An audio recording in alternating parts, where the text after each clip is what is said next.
Good morning. Let's see. Here we go.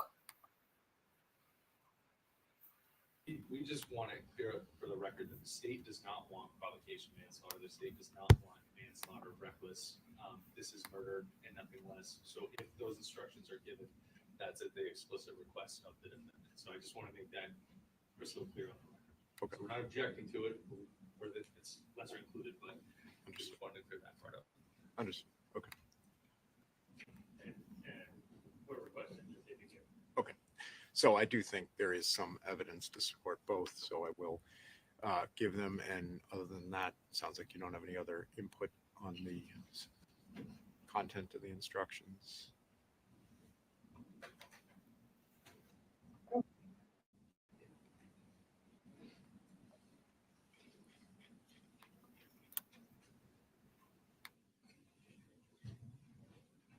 No. Okay. Just a question of procedure more than anything else. Does Sure. Your Honor give the instructions on the elements before closings or after closings? After closings, I don't want to put them to sleep by going on for 20 minutes or a half an hour before your closing arguments. So I think it's generally better to do it after they're awakened by your impassioned arguments from both sides, and then I can launch into the final instructions. That's fine. And then secondly, does Your Honor intend to send a written copy to the jury? I do, yeah. And I did notice, at least during the pre-charge, there were some stylistic deviations from the oral. Did they get an instruction that the oral controls over the written? No, I mean, you're right. It's not word for word because I try to be a little more engaged than that, but I don't think substantively they're different. So no, I don't give them any instruction about that. Right. And then I guess one last comment, we had requested an instruction about the right to carry. I noticed that's not in those instructions. I presume Your Honor is not doing that. Well, I I mean, I didn't get a response from the state. What's your position on? We would object to that.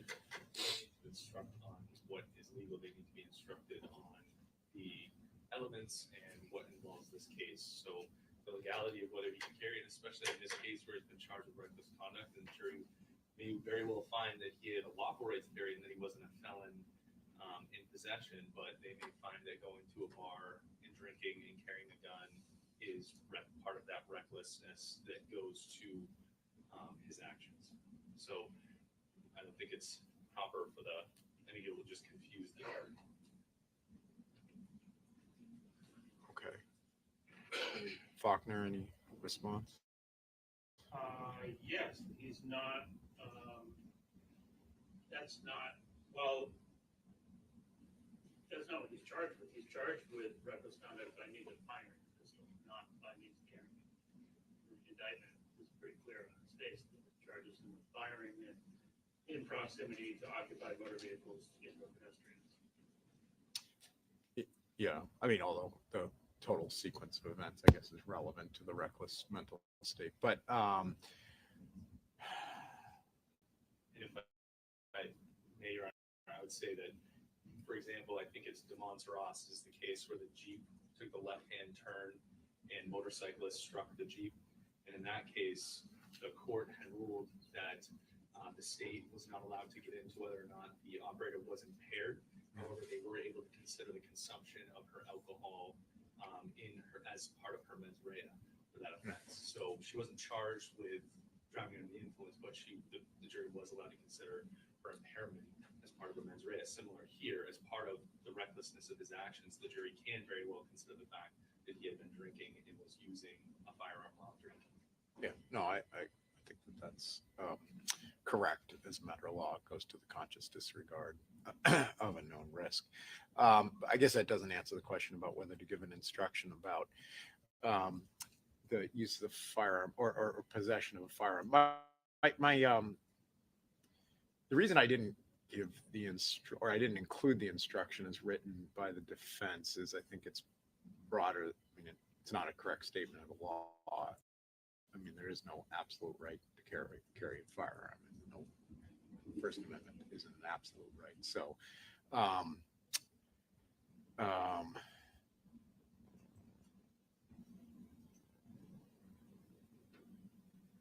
so I'm trying to think if there's another way to phrase that. I think it probably, to the extent, I mean, I think having the jury have some information about, not having them speculate about whether or not the defendant needed a, permit or anything like that, is appropriate. And I think it probably makes sense to put it in the context of the instructions about defensive use of a firearm. So maybe to say, maybe to say something like, except for circumstances not relevant to the case at bar, all individuals in New Hampshire have a right to possess and carry a weapon. I was looking for my constitution here, because I think it's pretty clear in the state constitution what the right is. I'd also say around that's requiring the jury to speculate because there's no facts and evidence clarifying. No one's suggested that he is or is not lawfully allowed to carry a firearm as far as constitutionally. What I mean by that is criminal record wise or any other restrictions. So there's no facts to apply that law. There's been no suggestion. The state's happy to make it clear, even in its closing, that the defendant lawfully bought and possessed that firearm. No one's going down the road that he shouldn't have been carrying, and no one has suggested that as a witness. Okay. What's your response to that? I mean, so that's like saying, some people can drive and some people can't drive, and we don't instruct in driving, in like reckless driving cases that it's lawful to drive a car. Right. I think it's just that it's a little bit, number one, it's a constitutional right, but also I think there's potentially a false perception out there that it's, that somebody doesn't know that it's legal and he has a constitutional right to carry it. And we're not looking to undermine the recklessness of instruction, just that the jury is instructed that, and looking at Article 2-A, all persons have a right to keep and bear arms in defense of themselves.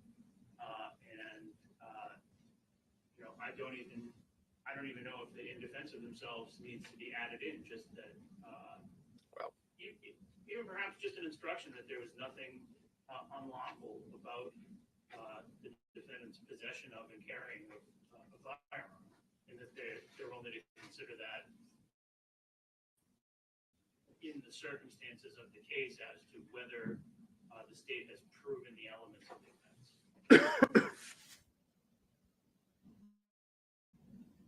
And that's the state's very concern, is that exact statement implies that the defendant in that moment is lawfully allowed to carry. Sure, he was allowed to carry as a constitutional issue, but whether or not the jury thinks he should not have been carrying and using a firearm is up for them to decide. I think Your Honor's point about the car is very apropos, given that we don't instruct on every legal thing that is allowed in any given case. And we had voir dire on this. Your Honor asked a lot of questions of each of the jurors about their inclination to feel passionate about firearms one way or the other. This has been ferreted out through voir dire. There's been no suggestion otherwise that would necessitate such an instruction. So I think the state would just rest on this argument, unless Your Honor has any questions. No.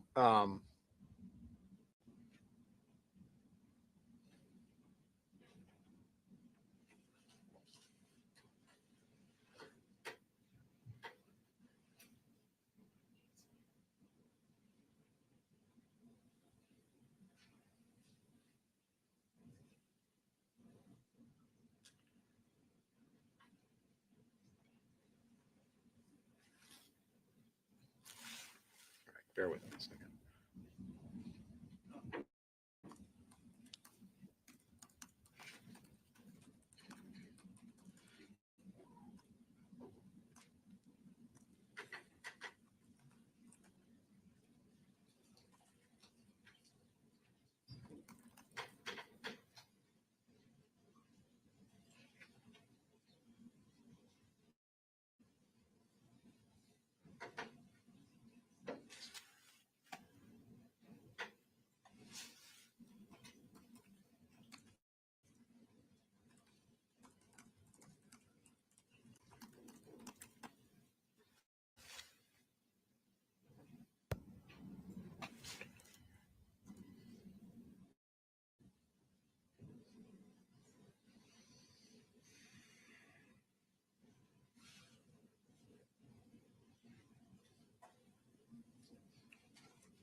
concerns. So on page 20 of the current instructions, just before the list of the 4 situations, what constitutes use of a firearm for deadly force versus non-deadly force.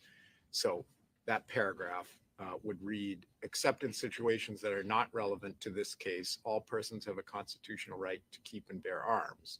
Whether the defendant was lawfully entitled to use a firearm for self-defense is a question of fact for you to decide. With respect to the defensive use of firearms, the following considerations apply. 1, 2, 3, 4. Yes, Your Honor, please.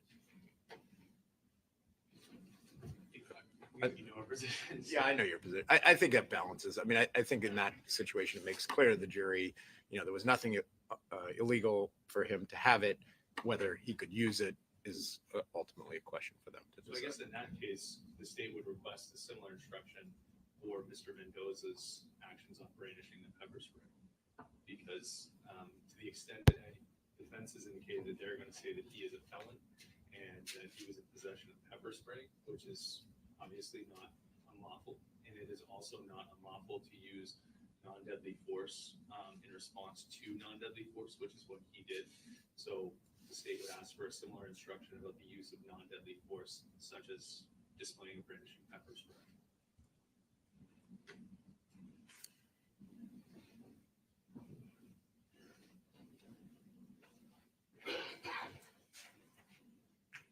Okay, so fair point. So to that point, then I propose making the following change to that instruction that I just read, which is except in situations, because, right, part of this is who's acting in self-defense. Is Mr. Delee acting in self-defense, or Mr. Mendoza, or one of the other individuals with Mr. Pouliot's group? And that's, again, going to be a question for the jury. So they're going to need to put together these self-defense instructions.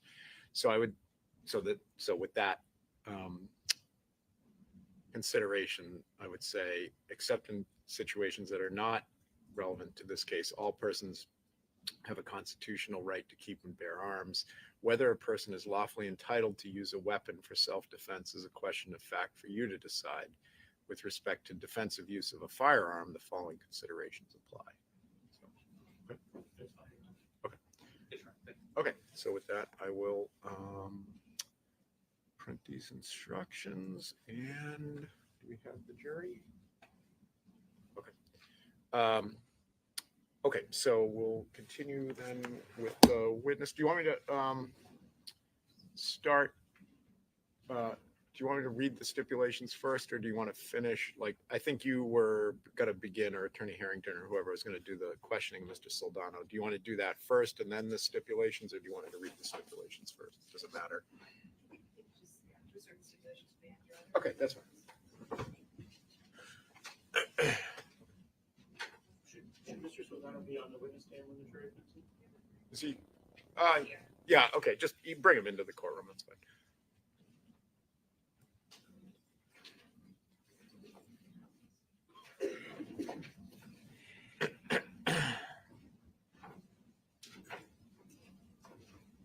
All rise for the jury.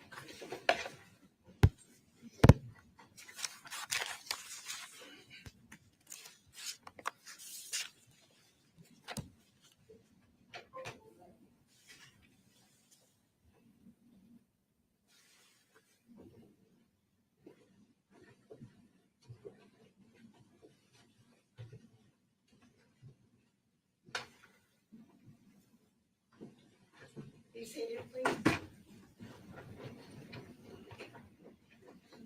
Mr. Soldano, I'll just remind you, you're still under oath from your testimony yesterday. You understand that? Yeah, I do. All right, then have a seat.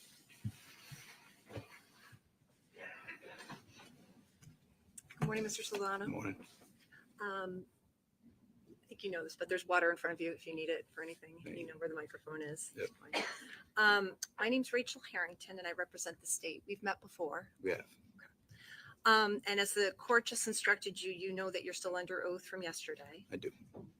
So that means that you've sworn under the pains and penalties of perjury that everything that you say here today will be the truth. I do. Yep. And that's important because I want to ask you about some things that you testified to on the stand yesterday. Okay. After the shooting, you ran into Soho with Gage Chandler, I correct? did. Yep. That's the first place that you went right after this happened. Yes. And you testified yesterday that you ran into Soho because you were scared, correct? Yeah. In fact, I think you said you were terrified at that point. Yep. Your friend had just shot somebody, right? Yes. You didn't know where he was at that time. I did right? not know. Where John was. I did not. You didn't know where Michael Mendoza was, right? I did not. I'm gonna ask you to speak up just a little, just so I can make Yep. sure that we hear you. Okay. You didn't know where Trenton Nash was at that time, right? I did not. You did know where Timothy Pouliot was, right? I did. Yes. He was bleeding on the pavement outside of Soho, right? He was. Now, while you were in Soho, it was a little chaotic. Is that fair to say? Yeah, it was. Yep. Okay. And there were Manchester police officers Yes. that were there speaking to people. There was. Yep. And one of these officers, Officer Munnelly, actually spoke with you. Is that right? Yes. And he was in uniform. You knew he was a police officer. I did. Yep. He was speaking with different people in the bar to find out who had seen what happened and kind of sort that out. Is that right? Yes, that is correct. And he was actually wearing a body camera at that time and was recording the footage when he spoke with people. Did you know that? I did. Yeah. And he had a conversation with you that he recorded with that body camera, right? He did. Yep. He took your name. Is that, I'm just going Oh, to say yes, yes, yes. just for the Yes, he record. did, No, yeah. I know we tend to nod, but I just want to make sure we get a record of you. He took your phone number. He did. Yep. He took your all your contact information. Yes, he did. And he asked you at that point if you had seen or heard anything. Do you remember that? I do. Yes. And you told him no, right? I did. Yep. So you denied, and this is within, is it fair to say, minutes of what had just happened? That is fair. Yes. So you denied seeing anything that had happened, correct? I did. And you denied hearing anything that had happened. I did. You didn't tell them that John had just shot someone, right? I didn't. You didn't tell him that John might be in danger. I did not. You didn't say that two of the guys that had been attacking John were still out there somewhere, right? I did not know. You were actually smiling when you were talking with Officer Munnelly, weren't you? I do not remember. Have you seen the footage from I have. that Yep. camera? I have. Okay. May we approach, Your Honor? You're right.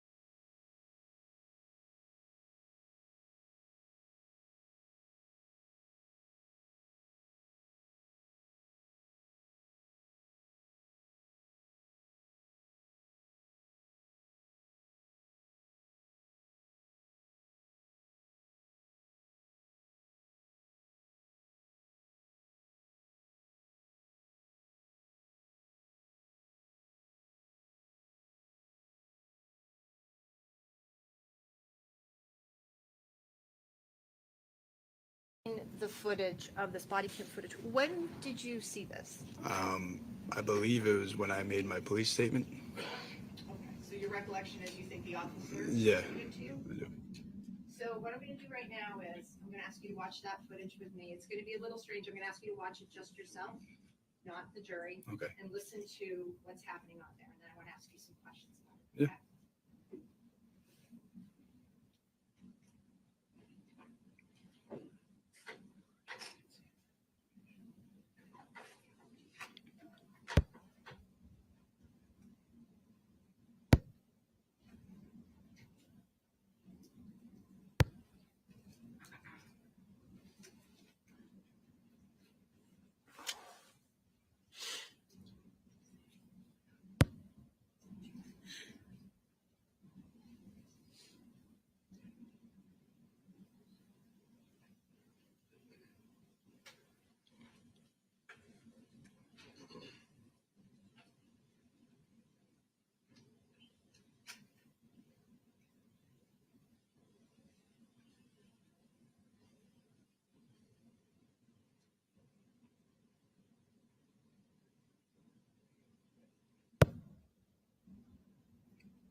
So I'm gonna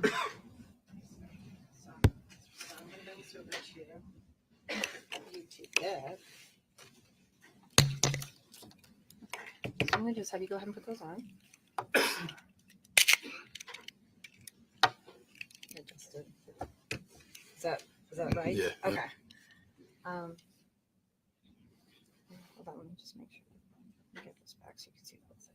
So before this starts, can you see that at that angle? Not really. No, it's a little dark. Yeah, that's better. Is that better? Yeah. Okay. So do you recognize who that is? I do. Okay, who is that? That is me. Okay. So I'm going to ask you just to listen through and watch.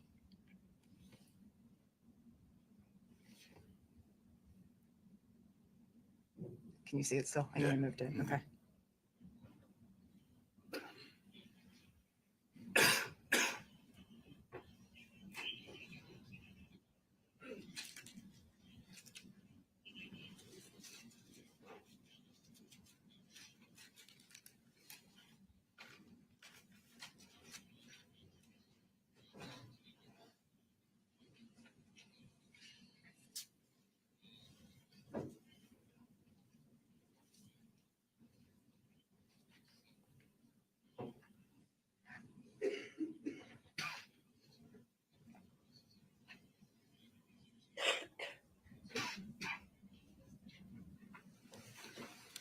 Were you able to understand that? Yeah. Okay.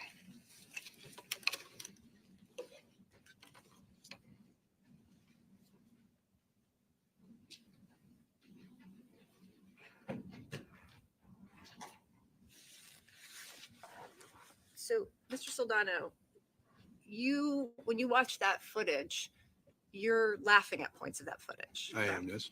Okay. You're smiling with the officer. I am. You're joking back and forth a little bit about your name and the spelling of it, and Yeah.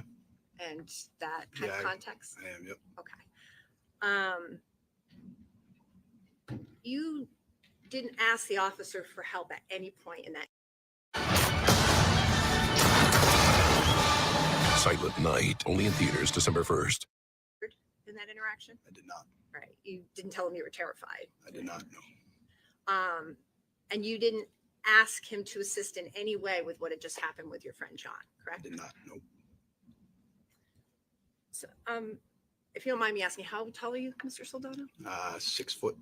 Okay. And how much about do you weigh? 200 pounds now. I was not then. Okay. I'm sorry. Could you say that? A little? I'm about 200 pounds now. I was about 170 back in January. Okay. Do you know how tall Gage Chandler is about?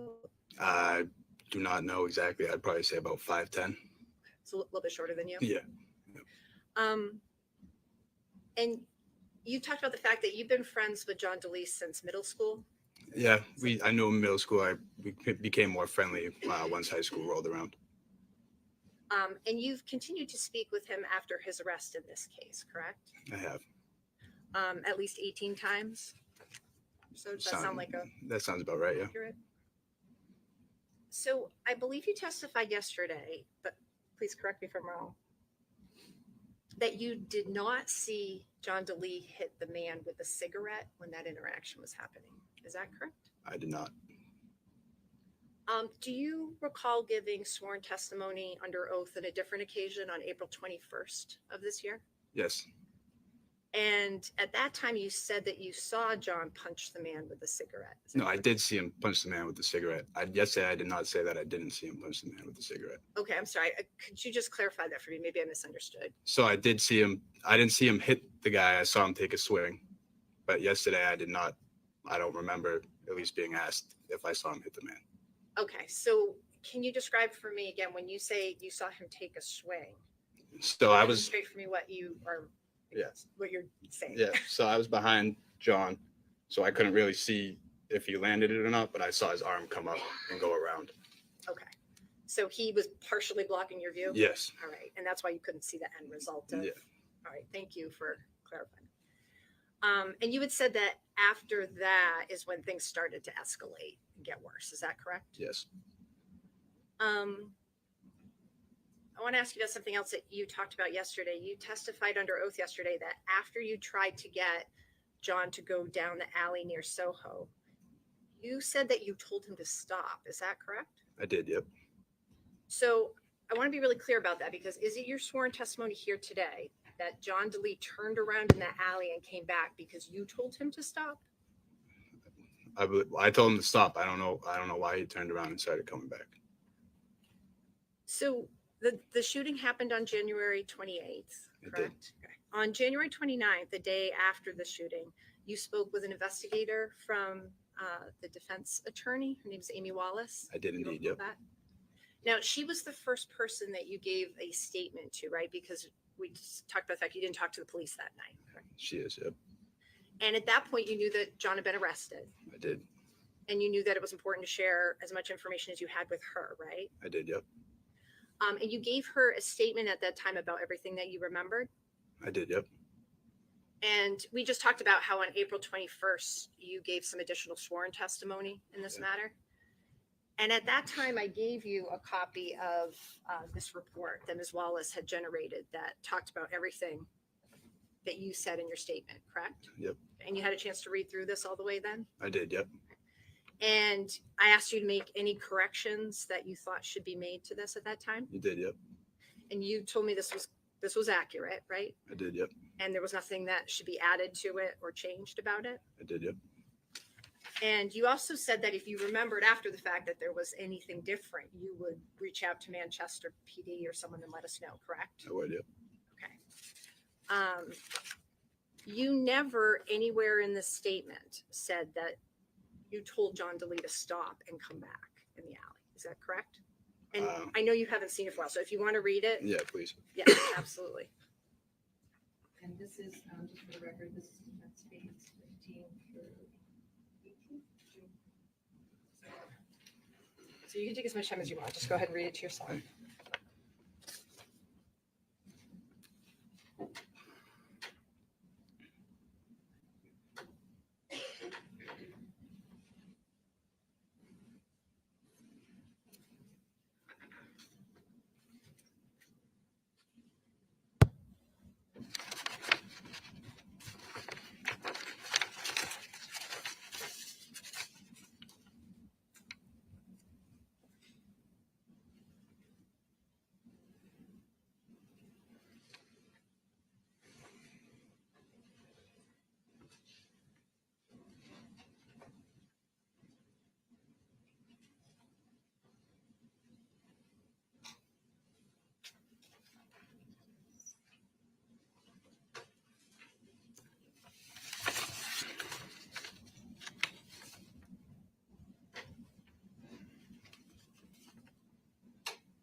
I'm all set. I am. No problem. Now that you've had a chance to read it, Mr. Soldano, you never said in the statement anywhere that you told John to stop. I did not know. You never said that you told him to come back. I did not. So the day after you spoke with Ms. Wallace, January 30th, you gave your first interview to Manchester Police Department, right? I did. And that was recorded. It was. And in that interview, you also never said that John turned around in the alley because you told him to stop, did you? I did not. In fact, you told those officers that you didn't even see John go into the alley, correct? Yeah, I didn't. So I didn't think he even got into the alley. I thought he was at just like the beginning of it. You also told those officers that the three guys weren't following you when you were going to the alley. Yeah. So as we were headed to the alley, they weren't. And then as we've talked about, on April 21st, you gave sworn testimony under oath. I did. And that was recorded. And at that time, you never said that you told John to stop when he was going down that alley, right? Yes. Sorry. Yes. In fact, at that time under oath, you said that you wanted to get John to go up the alley by Soho to get back to his car, correct? I did. Yep. At that point, you said you just wanted to go home. Yep. You didn't want to get in any fights. Nope. But John pushed past you to go back onto Old Granite Street, and you were worried when that happened, correct? Yes, I was. You could tell that it was not going to be friendly if they got back face to face with each other, I did. Yep. but they were approaching you guys, and John was approaching them, correct? Correct. Squaring off essentially in the middle of the road. Pretty much. Yes. And that's when someone lifted your shirt Yes. to see if you had a gun. Correct. You didn't have a gun. I did not know. So you told John one last time, let's get out of here. Yeah. And your intention at that point was to go back up the alley away from what was happening, correct? It was. Yes. You just wanted to get out of there. Correct. But John wouldn't move. He would not know. So you turned your back and started to walk away at that point. That's what we've talked about. I think Yes, you've seen on correct. the video with your hands up. Correct. At that point, you've been yelling at him, correct? Yes. You've been trying to get him out of there. Yep. Is it fair to say that was your last ditch effort to get him to leave with you? That It was. point where we see you turning away. Yes, it was. But then you heard, at that point, you heard the gunshots. I did indeed. Yes. Did I have a moment, Your Honor?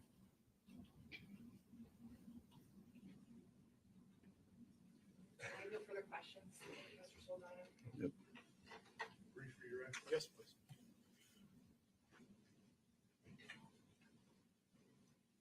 Good morning, Matt. Good morning. We talked yesterday about the moment you left the goat. What was your intention when you guys walked outside of the goat? To go to the car and go home. And what was the route to get back to the car? Walking past Soho down to that alley And why was that the route? because that's the way we came in. Okay. So at the moment you walk out of the goat, it's fair to say that your intention was to leave the way you came. Exactly. Did you try to do that? I did. Okay. At the moment you're walking up Old Granite Street, is there anybody following you? My friends. Anybody else? No. Were you aware of Mr. Michael Mendoza and Trenton Nash at that point? I was not. No. What about the individual that approached with the pepper spray? Once he approached, that's when. Well, it started. I knew something was going on when Delee started going at it with the kid that was smoking the cigarette on the sidewalk. Okay. The person who was smoking the cigarette, did he follow you up the street? As we were moving, yes. What about the person with the pepper spray? Did they follow you up the street? For a period of time, yes. Okay. So it's fair to say at some point they were following you. Yes. When you reached the Soho, did they follow you into the alleyway? They did not know. Do you recall what you were doing at the entranceway to that alleyway? I do not know. Were you speaking to anybody?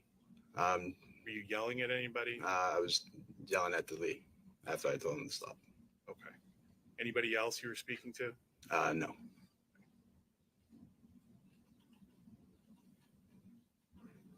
No further questions. Recross? I have nothing further, Your Honor. Thank you. All right. You can step down. You're all set. Thank you.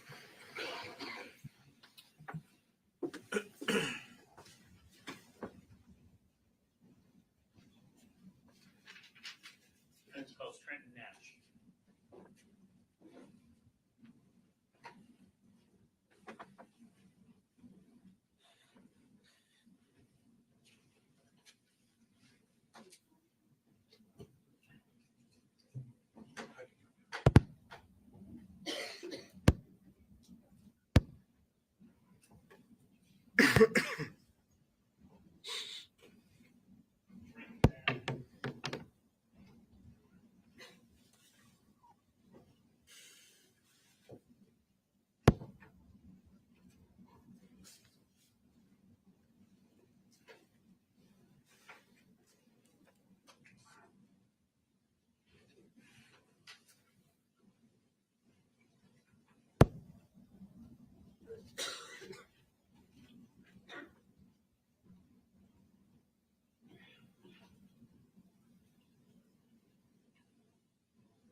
this way, please. Watch over.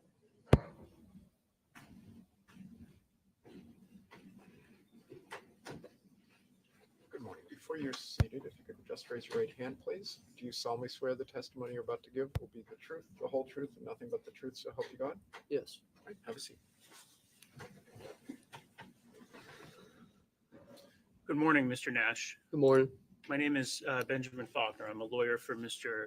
John Delee. Could you please state your name and spell your last name for the record? Trenton Nash, Nash.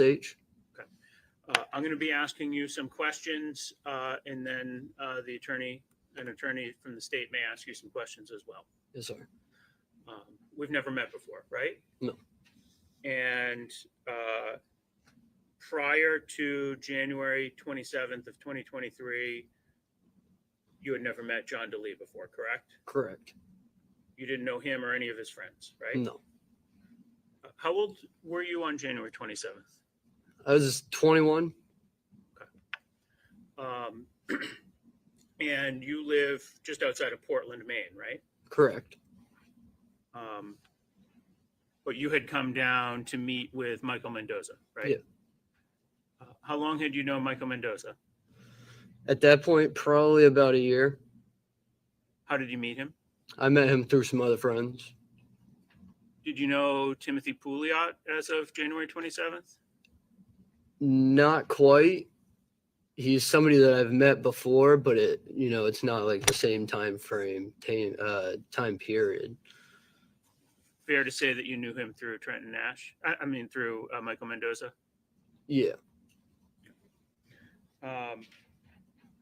Now, at some point on January 27th, you find yourself at the Goat Bar, right? Correct. And you went there with Michael Mendoza? Yeah. And where had you been before? Before I was actually in Portland, so I drove all the way out here to meet up with him. All right, but didn't you go to another bar before you went to the Goat? Yeah, but I'm not quite sure what the name of it was. All right. But fair to say this is your second bar of the evening? Yeah, it'd be about the second, yeah. About? Yeah. You think there might have been a few more? Well, I think we might have went somewhere before, but I don't remember. I just remember there was one place around the corner that we did go to. At some point when you're inside of the Goat, do you find yourself talking to a group of girls? I mean, many groups of girls, At some point, do you find yourself talking to a group of girls alongside Michael Mendoza and Timothy Pouliot, and there's 3 girls and 3 men having a conversation? Yeah, at some point. And do you recall that conversation ending when a tall man approached? No, not really. Fair enough. How long were you in the Goat?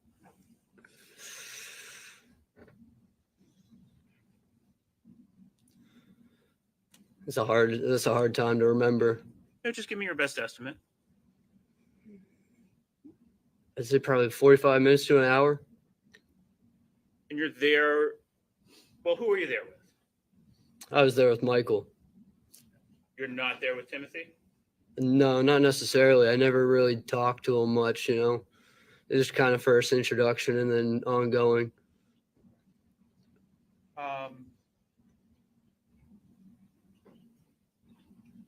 Do you ever have any conversations with Timothy or Michael about any problems they're having inside the bar? No, None at all? no. And did anything unusual happen while you're inside of there? I mean, other than the fight, nothing that I found unusual. All right. So you noticed some kind of a fight at some point? I mean, yeah, it was kind of like an uproar on the opposite side of me, All right. Why don't you tell me in the best words that you can what happened? Basically, I'm over by the stage, And, you know, I just see security guards rushing towards like, I want to say it was like a ramp kind of going down to like a dance floor.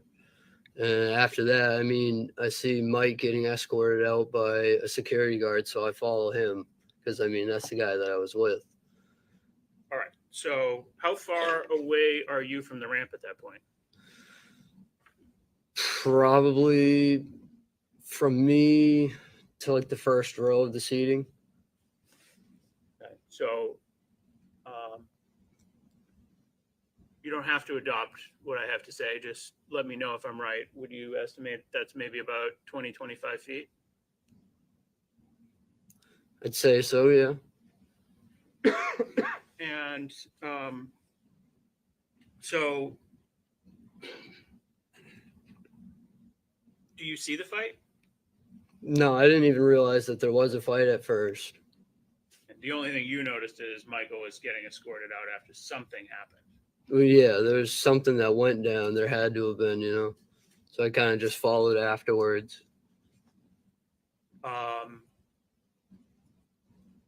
Who gets out first, you or Michael? It was kind of both of us, you know. I was right behind him. How did you get from Portland to Manchester? I drove.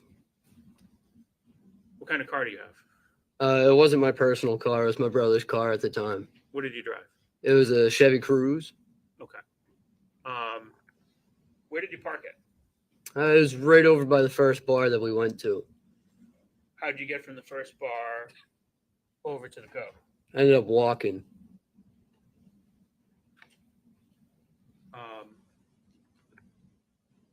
Did you know where Michael Mendoza's car was parked? For the first one or the GOAT? When you were all at the Goat, did you know where Michael Mendoza's car was? Not originally, but he was parked out front when we were leaving. Okay. And I'm sorry, I just forgot your answer. Did you get out first or did Michael? What do you mean? Out of the bar. Out of the bar? I can't tell. You know, we were kind of both right with each other. I don't remember if he was in front of me or if I was in front of him. Okay. Where did you go? We went right outside, straight to his car pretty much. Okay. And both of you got in the car, right? Yeah. Did you have any conversation with Timothy before you left the bar? No.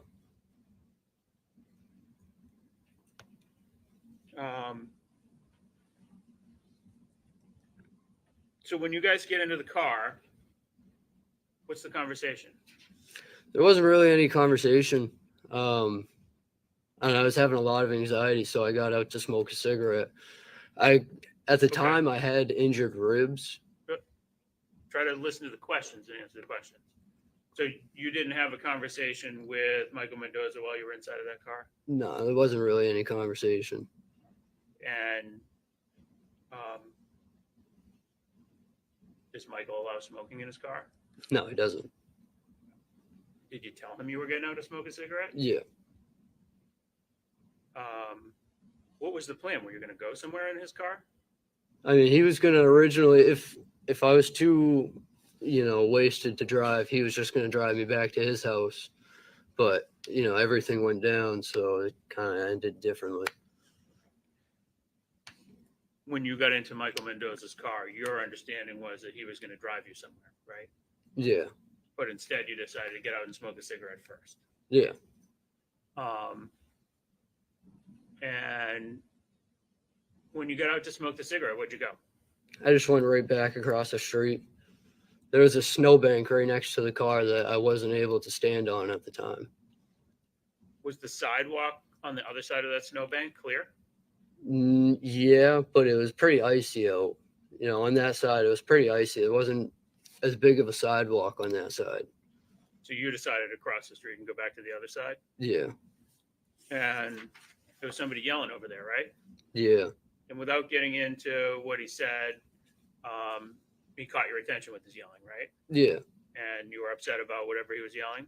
I wasn't necessarily upset. I just kind of told him, like, you know, it doesn't really matter. It's not, none of this is worth it.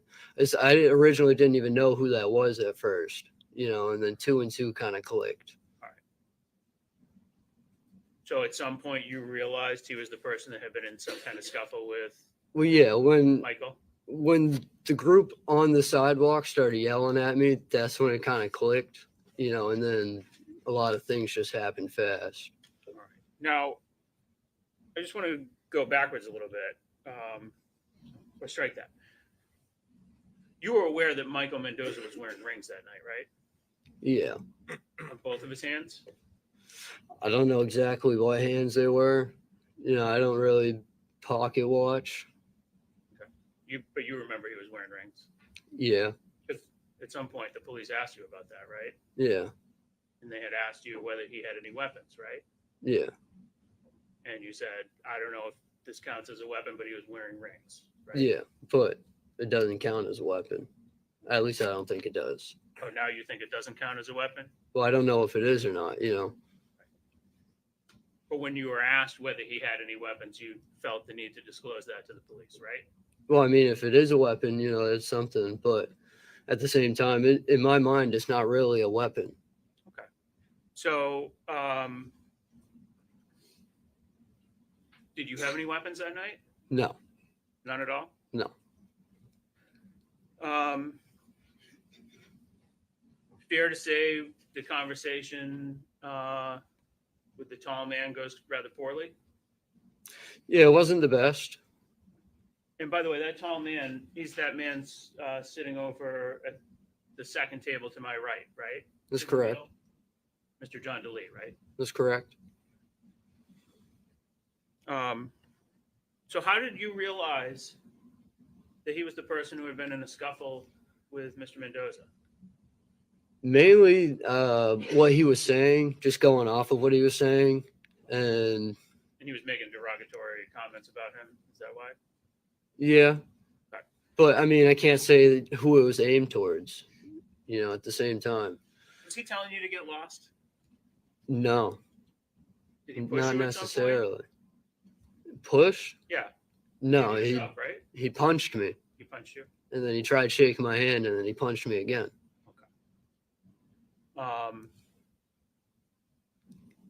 At some point,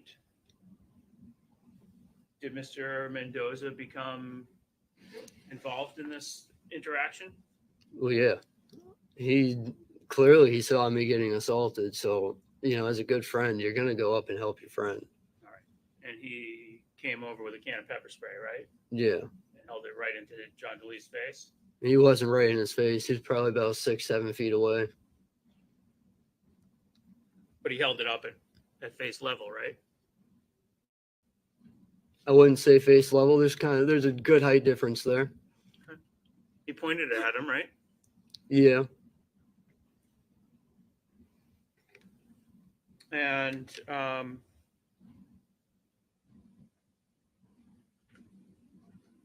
at that point, what does Mr. Delee do?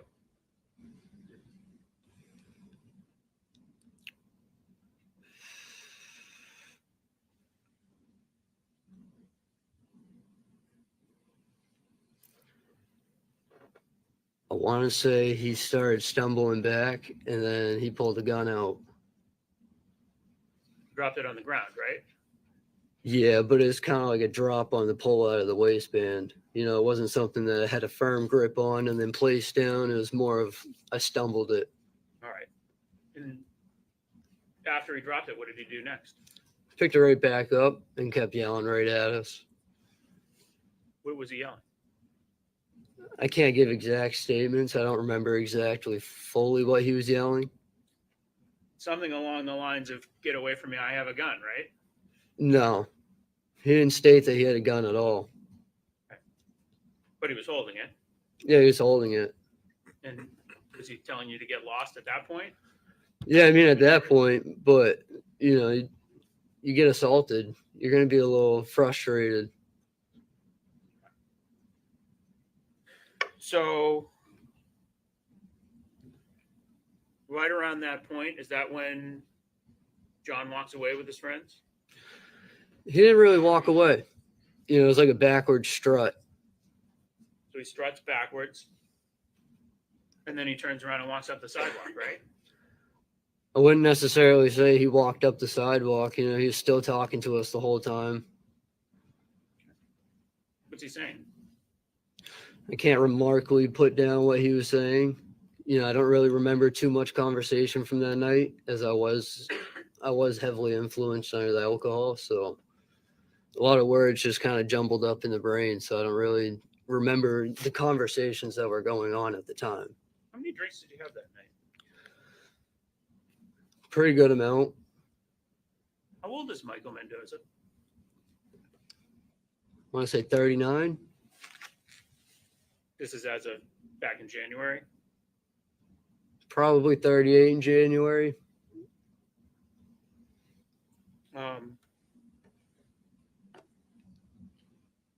So, at any rate, Mr.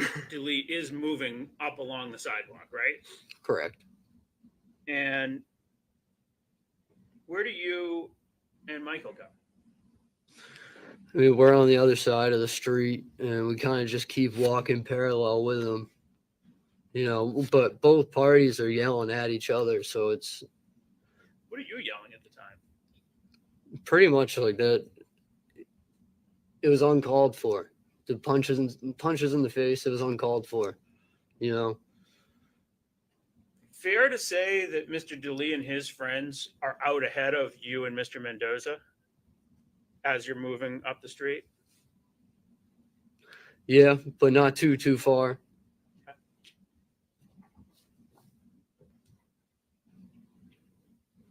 Did Mr. Mendoza at any point yell back to Timothy Pouliot? No, You don't remember hearing him say anything to Mr. Pouliot? I didn't hear nothing to Mr. Pouliot. Nothing was said to him at that point.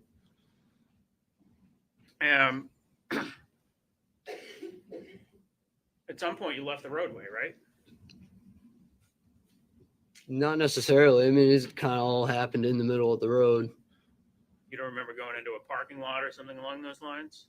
Well, I mean, after the shots rang out, I started running. Not beforehand? I mean, not beforehand. I stepped up onto the sidewalk because there were some people standing over at a truck, and you know, I could kind of hear them just like talking about what was going on. I see. So you didn't go into the parking lot, but you did get up onto the far sidewalk away from John Delee, right? Well, I was still in the road. You know, I was right there. Like I said, that sidewalk was pretty icy. What about Michael? Is he with you at this point? And he was right in the road too. But I mean, is he close to you or is he close to John Delee? I say probably about 10 feet from me. And at some point, John Delee kind of makes it to the head of the alleyway, right? Just past Soho. Is that the Soho, the one right next to the goat? Yeah. So if you walk out of the goat and you turn right and keep going up the street, there's another bar, right? Yeah. So let's call it the second bar. Does that work? Yeah. From now on, when I'm talking about the second bar, I'm talking about the bar that's up the street from the goat. Yeah. And on the far side of that bar, there's like an alleyway, right? Yeah. Did Mr. Delee make it to the sort of intersection between that alleyway and the street at some point? I mean, he was still in the street, but yeah, he was somewhat towards that alleyway. So more or less across the street from you. Yeah. Who approaches him first? What do you mean? Does anybody approach John Delee at that point?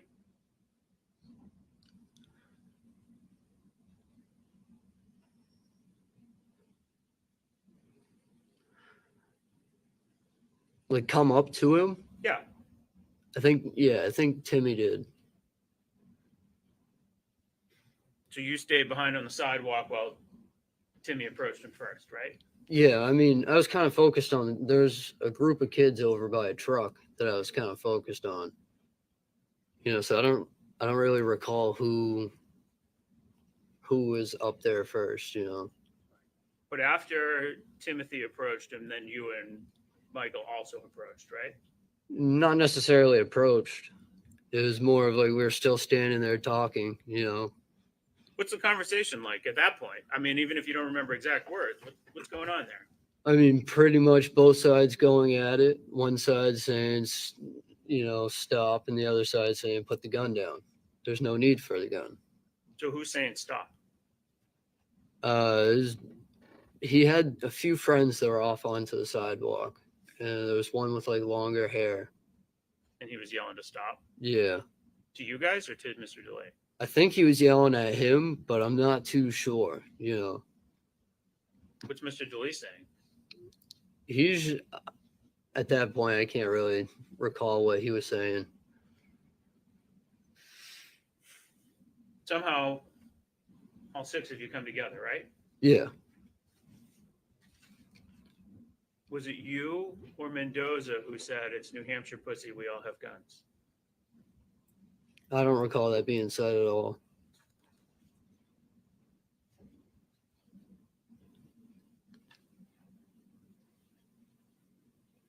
Was it communicated in any way to Mr. Delee that you had guns? No. Did you have a gun? No, I did not. You know whether Mr. Mendoza did? He definitely did not. Did you check him? No, but I know I don't have to check him. It's one of those things where you can kind of tell if somebody has a gun. So, it's very cold that night, right? Yeah. You're wearing a coat, right? Yeah. You remember taking the coat off? Yes, I do. That's when you were squaring up for a fight, right? I was not squaring up for a fight.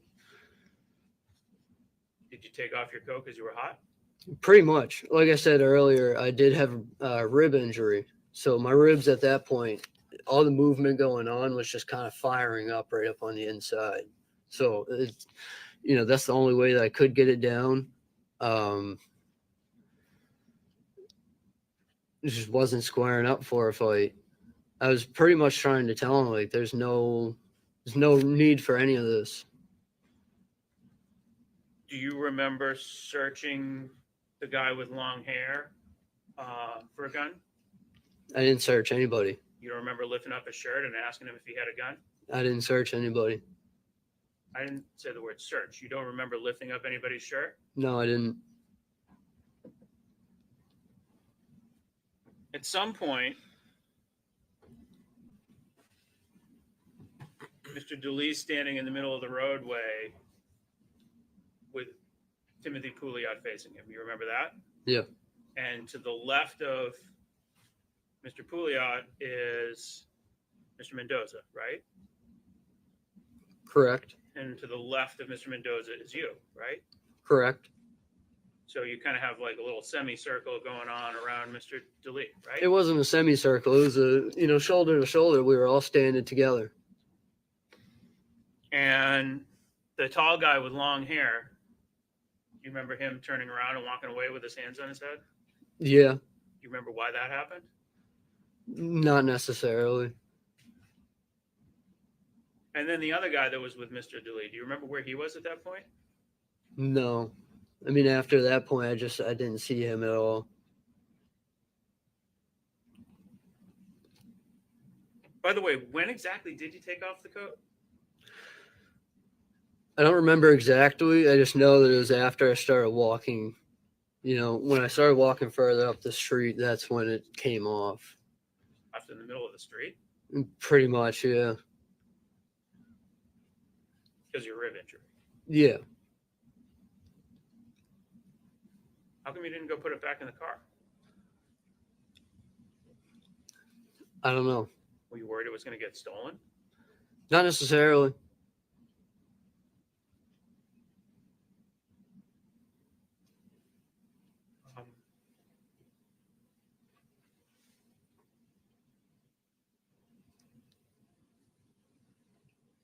So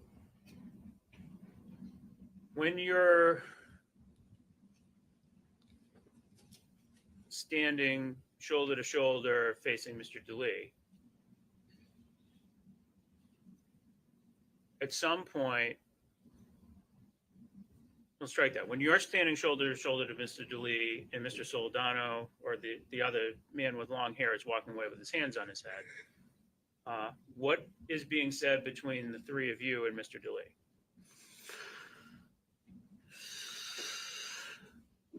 I can't really recall too much about what was being said.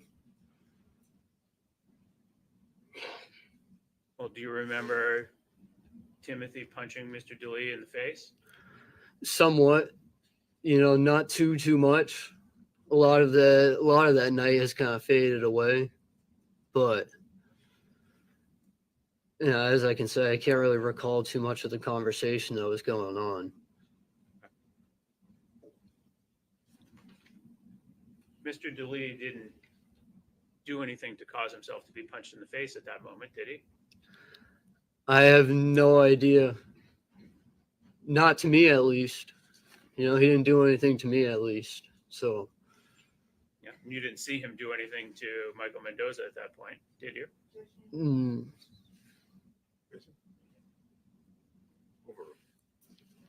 Go ahead. You can. no, me personally, I didn't. And you didn't see him do anything to Timothy Pouliot, did you? No. And in the split second after he got punched in the face, you saw him pull out his firearm and start shooting, right? Yeah. Directly at Timothy Pouliot, right? Right? Correct. And you went running, right? As a normal person would. You hear gunshots, and it's not necessarily something that you want to be caught on. Where did you run to? Down the street, there was a parking garage right across. There was a key bank and then a parking garage. I went right behind the parking garage. Do you remember bumping into the group of girls that you've been talking to earlier in the night? I think, yeah, when I was coming back to the scene. Did you have a conversation with them? No, I didn't have a conversation with them. I apologized. I said I was sorry, and then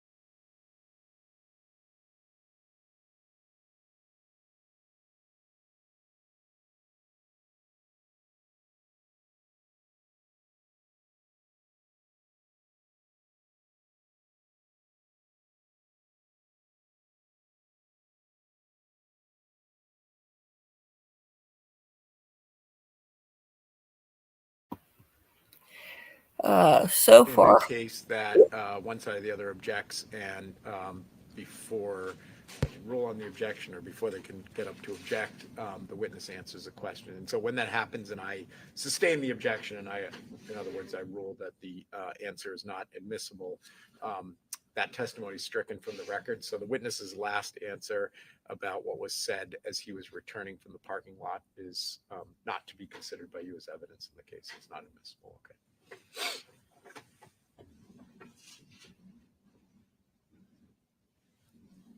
Did you ever see Mr. Mendoza take off his rings? no, I didn't. No further questions.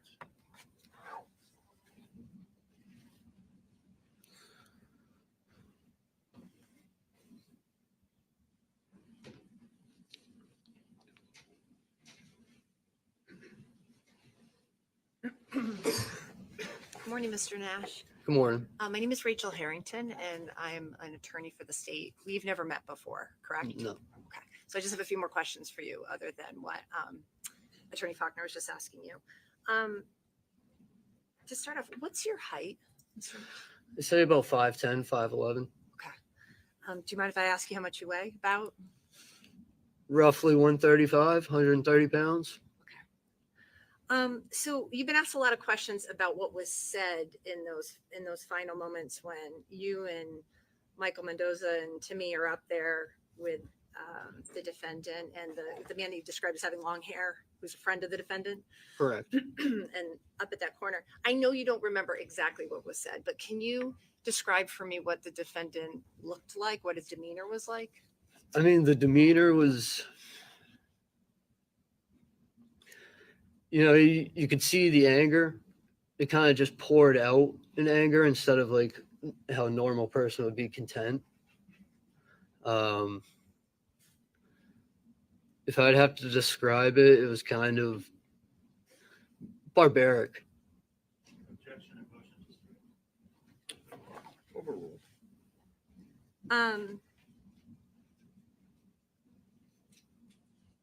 Did you feel like he was being aggressive to you? Not towards me at first. I didn't feel I get it on the side of the street. He's looking for whoever he's looking for, but towards me, necessarily no. Did you feel like he was being aggressive towards Timmy or towards Michael? Not until everything came up to where both groups were meeting. Okay. And that's the part I'm talking about, right in that moment when you guys are up in that corner, Yeah. facing off right before Timmy punches him and he shoots. Like, did you feel like the defendant wanted to fight somebody in that group? Yeah. But not necessarily you. Am I understanding that correctly? Yeah, I wouldn't say not necessarily me, but you could tell that there was the rage in his eyes. After the shooting happened, I know you described how you ran initially, but at some point that night you spoke with the police, right? Yeah. Was that before you actually left the area? No, so I ended up running and then I came back, and that's when I started speaking to the police. And were those officers that were on the street at that point? Yeah, they were kind of everywhere in parking lots, on the street. Right. And did you tell them what you had seen? Not at first, and then they brought me back to the station and I kind of just released everything that I had seen from my perspective. Okay, so just to be clear, on the side of the road, were they doing just kind of quick conversations to figure out who knew what, that type of thing? Pretty much, informational basis and everything as well. But once they realized you were a witness, you went to the station with them to give them an actual interview? Correct. Let me just have a moment. I have no further questions. Thank you, Mr.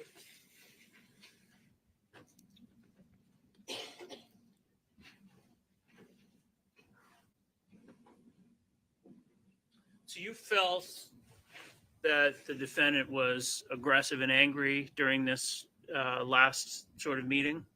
Yeah, when we were all face to face. Did you feel that you were being aggressive and angry at that time? No, I wouldn't say that I was. What about Timothy? Was he being aggressive and angry? I wouldn't say that any of us were being aggressive and angry on our side. No, not at all. Not that I could see. What about Michael? I wouldn't say he was being aggressive and angry. It's kind of cool, calm, and collected. Yeah, I mean, we were all we were there. Things were happening. Yeah. No further questions. Anything further? Mr. Nash, just to be fair though, there's a lot of back and forth that was happening on that corner, right? Yeah, It's fair to say there's a lot of words being thrown back and forth that aren't friendly. yeah. Thank you. All right, you can step down. You're all set.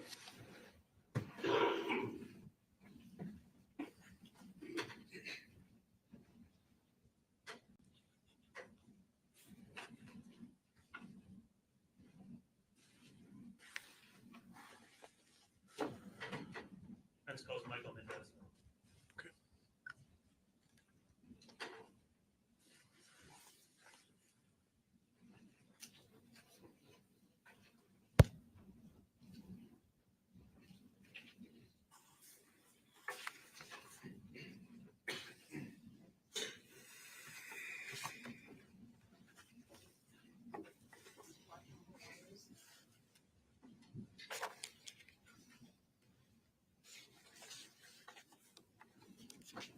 While you're seated, if you can raise your right hand, do you solemnly swear the testimony you're about to give will be the truth, the whole truth, and nothing but the truth, so help you God?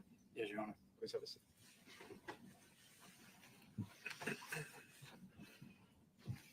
Morning, sir.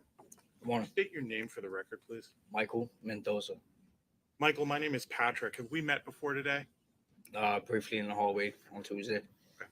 But before Tuesday, have we met before? No.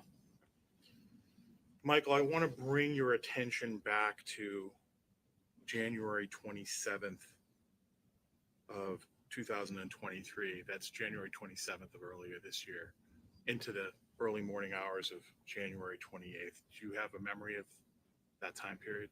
Yes. Could you first set the stage for me? Where were you that night?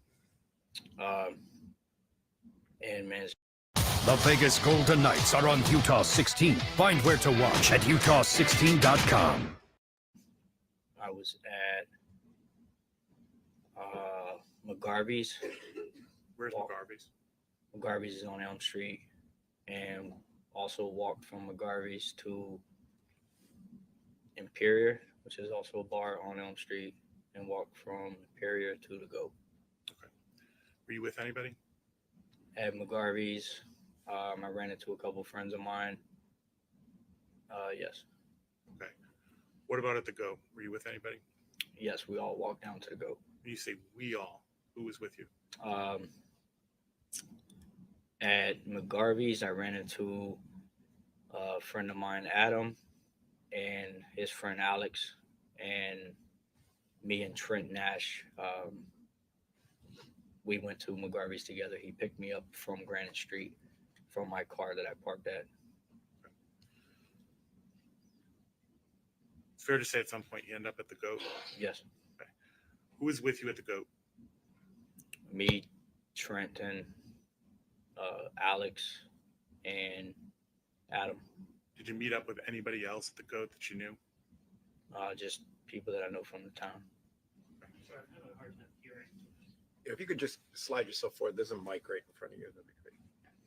Do you know an individual named Timothy Pouliot? Yes. Okay. Did you meet him at the Goat? Yes, I ran into him at the Goat.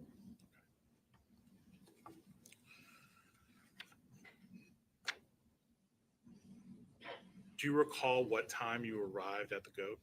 No. Do you recall what time you left the Goat? Right before closing. Okay. Do you recall just your best estimate how long you were at the Goat? I have no idea. An hour and a half, 2 hours. I have no idea. Were you consuming alcohol that evening? Yes. Fair to say you consumed some alcohol at each establishment you went to? Yes. Do you recall how much you were drinking at the Goat? No. I have a limit. So I'm not sure. Maybe 2 beers. I'm not sure.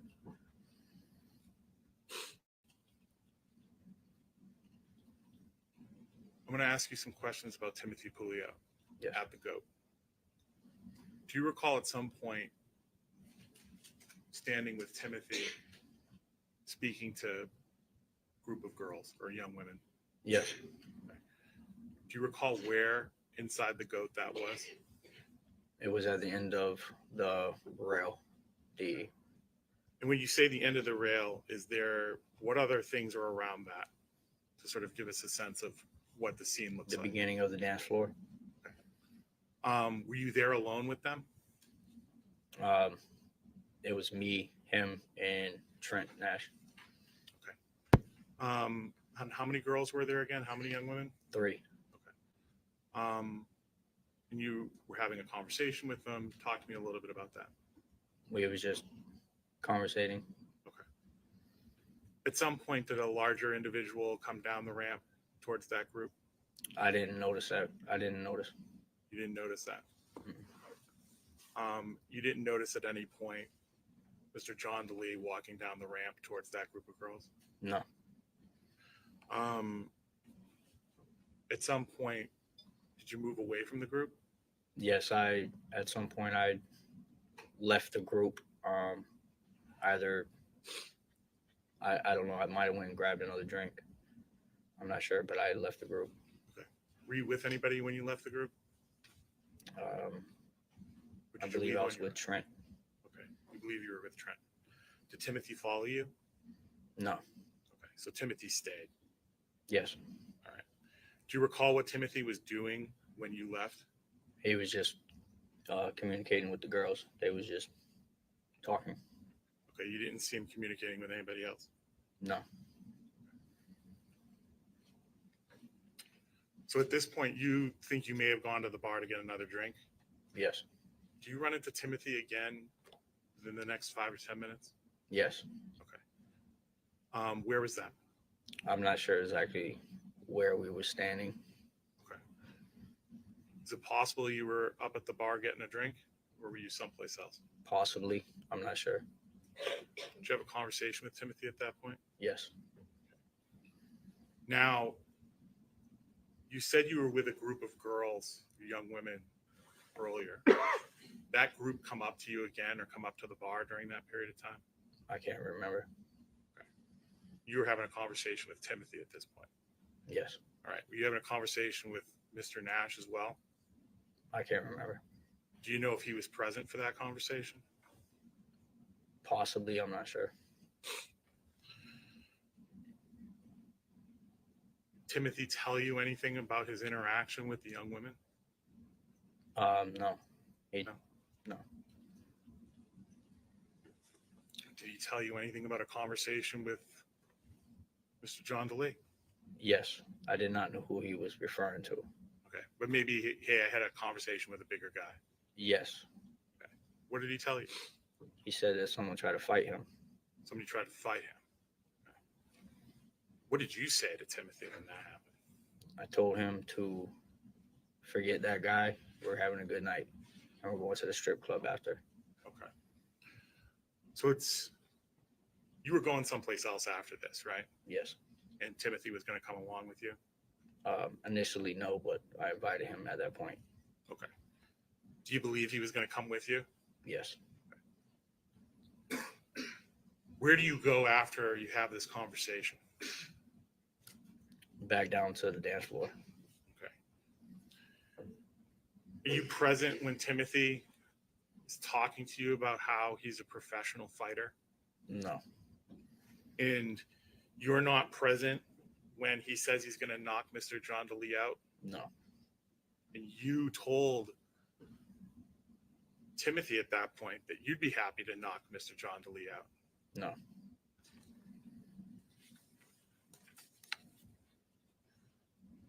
Mr. Mendoza, I have some brief questions for you. You the same Michael Mendoza that was convicted in the state of New Hampshire on a matter from 2008 regarding a shooting incident at 125 North Main Street in Rochester, New Hampshire?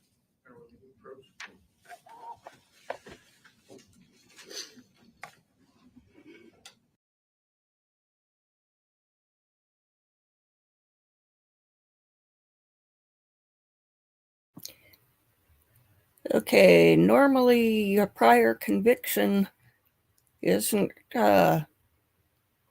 admissible unless it's considered relevant. I guess since this is a shooting, this might be considered relevant. The fact that he's been involved in another shooting situation. Mr. Mendoza,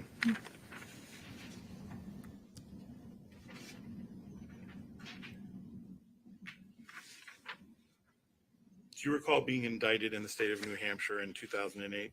Yes.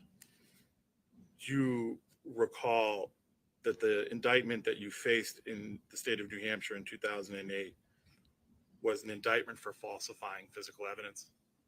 Yes. And you were convicted of that offense? Yes.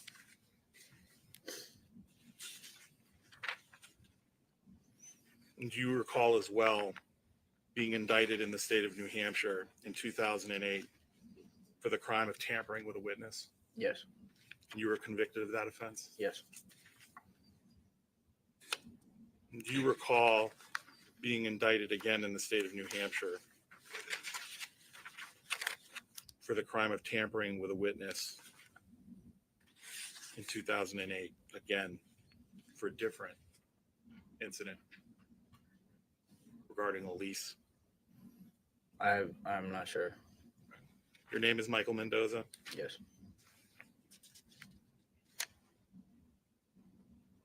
Your date of birth is December of 1983. Yes. And you recall that on multiple occasions you've been both indicted and convicted of tampering with a witness? As it's all at the same time, not multiple.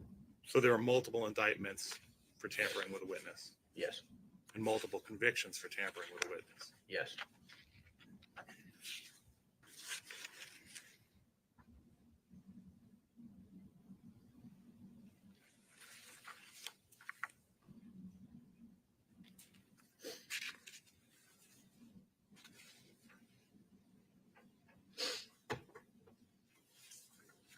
Now, Mr. Mendoza, on the evening in question, did you find yourself once again at the bottom of the ramp, close to the dance floor? Yes, that's usually where at that bar. That's usually where I stand. Okay, so it's fair to say that you were hanging out in that particular area Yes, for good portions of the evening. yes, At some point, you recall Timothy Pouliot coming back down that ramp. yes, He had a conversation with you, a brief one, correct? yes, A brief one in which he essentially taps you on the shoulder and says something in your ear, correct? yes. And it's at this point that you walk right over to Mr. John Delee and punch him in the face. Objection only to leading. Yeah, sustained. Mr. Mendoza, I asked you a question about Mr. Pouliot coming down the ramp. Do you remember that happening? Yes. Okay. What does he do next? He tells me that the guy tried to fight him again, and he pushed him. Okay. And at this point, you walk right over to John Delee and you punch him in the face. I don't like bullies. Okay. Did you punch him in the face? I believe I did not. I believe I tried to. Okay. What happened next? You went to the ground with him? Went to the ground and we was throwing punches. Okay. You were throwing punches at him. Yes, we were throwing punches at one another. Okay. What happened next? We both was removed from the bar. Was there a police officer present? Yes. Do you remember having an interaction with that police officer? He just, I believe, walked me out the door, told me to have a good night. All right. So you left the goat at that point? Yes.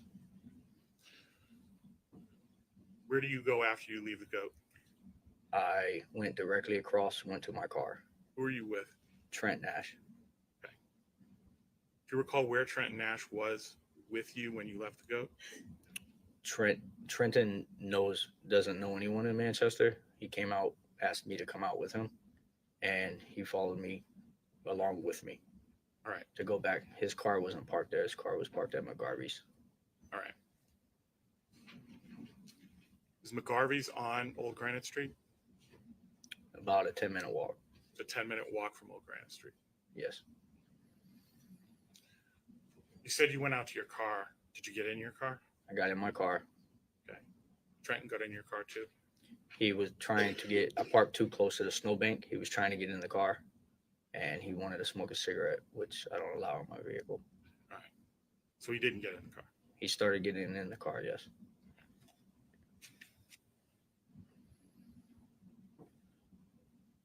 Did Trenton stay by the car? Trenton tried to get in the car. I believe he might have asked me if he could smoke a cigarette, and I said, no, you can't, not in the car. And he never shut the door. He was trying to get in with the snowbank and then got right back out. Trenton, we had two friends that walked from McGarvey's with us, which was Alex and Adam. They were still in the GOAT. Their vehicle was also parked at McGarvey's. So we wanted to Trenton was going to go back and get them so that we could all go back to their vehicles. Okay. What happens next? Trenton started walking towards the GOAT. John Delee came out of the GOAT screaming. I was in my vehicle. I was ready to go back to McGarvey's. And I don't know what was going on, what was said between John Delee and Trent. And Trent was just casually walking that way.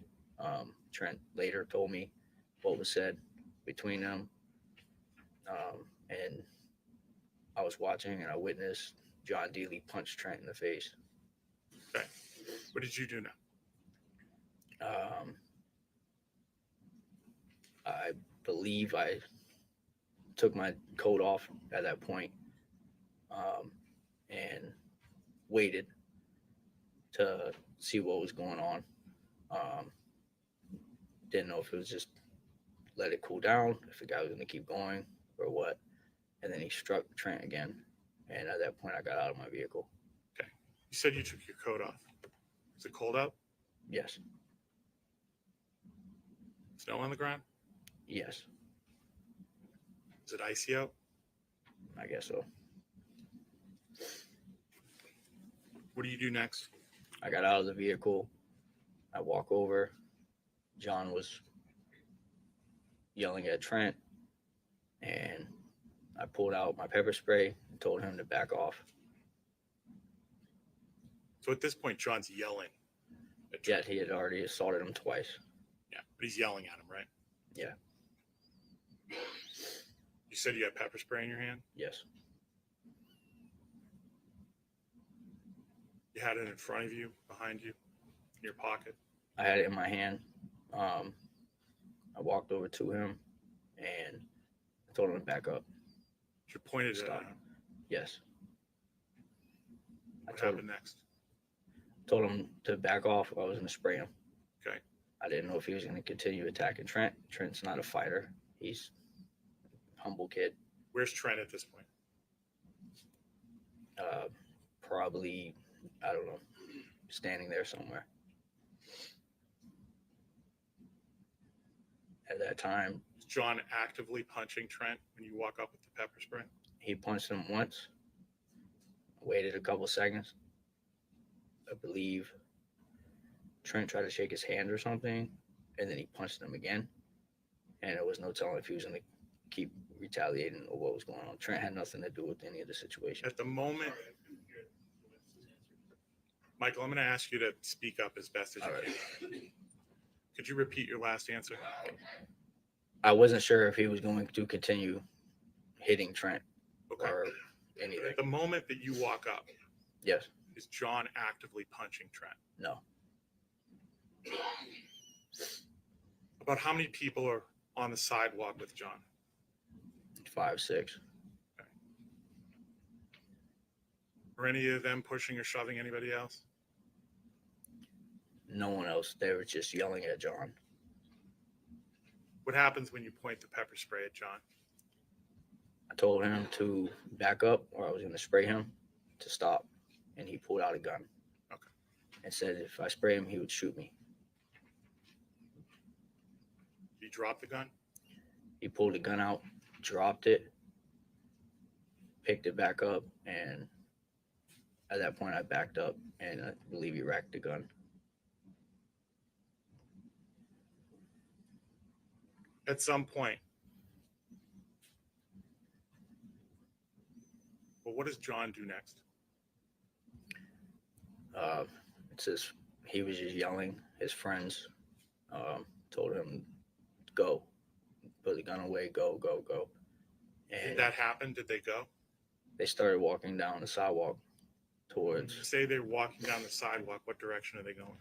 towards Elm Street. Okay. Could you give us a landmark? What direction they're going in? Towards Soho, Okay. What's the Soho? a restaurant. What do you do? I was in disbelief that he pulled a gun, and there was bouncers, security outside of Soho, and I was yelling that he had a gun. Okay. You're telling everybody on the street that he has a gun. Yes, I'm screaming it. Do you follow him up the street? Not necessarily follow. I kept my distance. I wasn't directly behind him. We was in the road. He was on the sidewalk, and I was just yelling that he had a gun. So he's walking towards the goat, He's walking towards Soho. towards Soho. Are the people that are with him walking along with him? Yes, and they're telling him to calm down. They're also yelling back. They're yelling back, just talking crap. And you're walking towards Soho as well. I am walking towards Elm Street, which I'm not walking towards Soho. I'm walking down the street.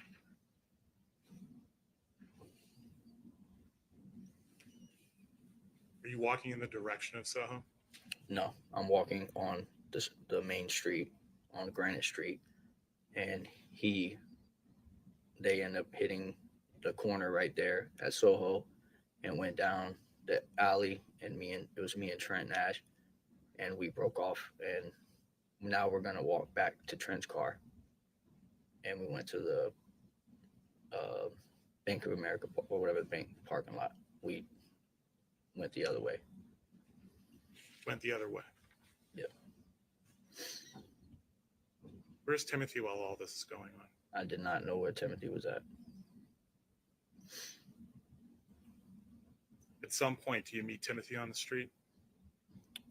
I believe we went to the bank parking lot, and there was a group of people there, and we was talking to them, and then I noticed Timothy walking from the GOAT towards Soho. I seen him, and at that point, I started yelling. I said, "Hey, the guy got a gun. He's got a gun." So you told Timothy he had a gun. Yes. Oh, I was yelling at him. If Timothy heard me, he heard me. What do you do next? Timothy came up to the intersection of the Soho, in front of Soho, and I walked over to meet him right there. And at that point, the other individuals that went down the alleyway came back out of the alley. Are you past the Soho at this point? Right in front of it. Right in front of it.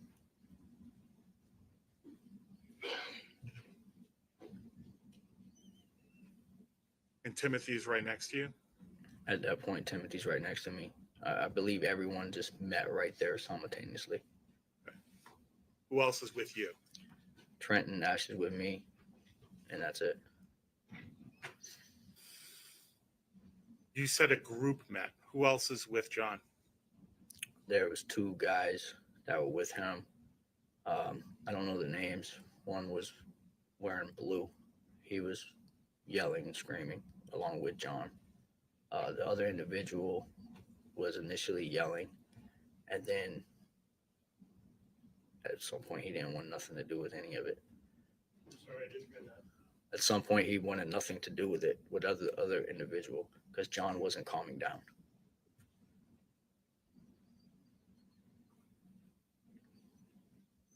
So at some point, John is standing with one other person wearing blue. He was standing with two, Okay. and then at some point, one of his friends just walked away. He didn't. I guess he just was out of there. He said, "I ain't dealing with this." I don't know. And at some point, it's three of you and John, or three of you and two people? It is me, Timothy, Trent, John, his two friends, and then one of his friends, within seconds, just walked away. Did somebody put their hands up? I don't remember anyone putting their hands up.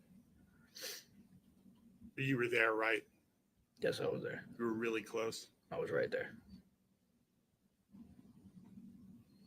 The person in blue, if you're facing John, where's the person in blue? To my left, John's right. Does that person stay or leave? He stayed.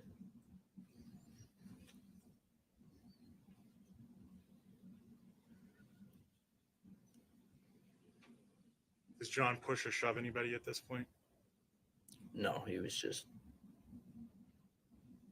telling Timmy he would fight him. Timmy saying the same thing back? Yes. Timmy's not backing down. Timmy said that he wasn't going to get bullied, and if they wanted to fight, they could go in the alley and fight. John didn't go to the alley, right? No. Timmy didn't go to the alley, right? No. Timmy throws the punch, right? Yes. That's when the shots get fired.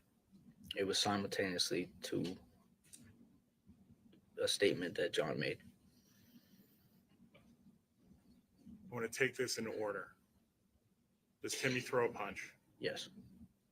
Do the shots come as the punch is thrown or after the punch is thrown? The shots came after the punch is thrown.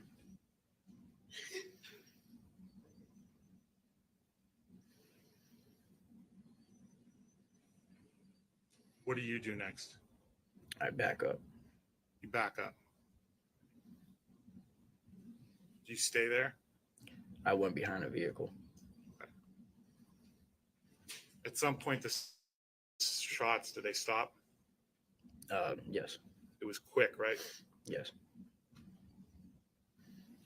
Do you stay there for the police? No. Do you see John get arrested? Yes. He's in the alleyway. He's right there in the beginning of the alleyway, standing there. Next to the Soho? Yes. How long did it take the police to get there?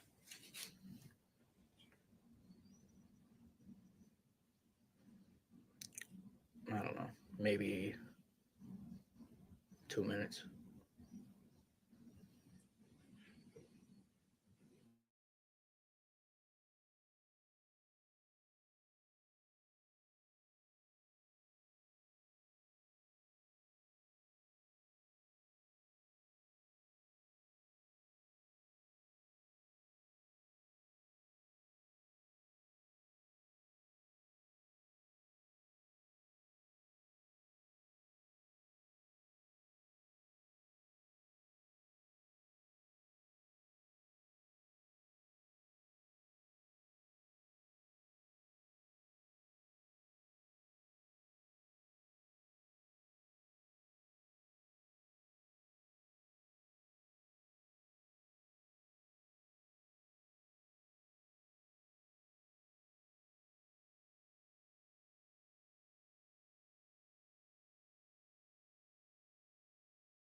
I started piecing more things together.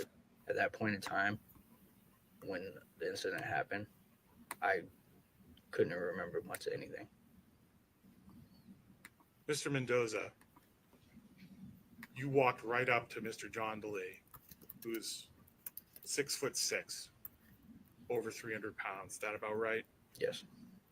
And you threw a punch at him. Yes? Yes.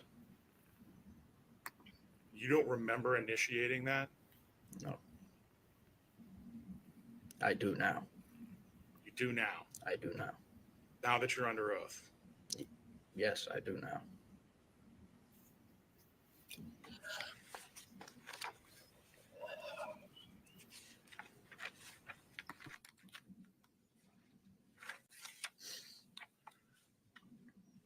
You testified earlier your plan was to go to another establishment that evening after the goat. Yes. You got in your car. Yes. Trenton was with you. Yes. You had a phone with you that night? Excuse me?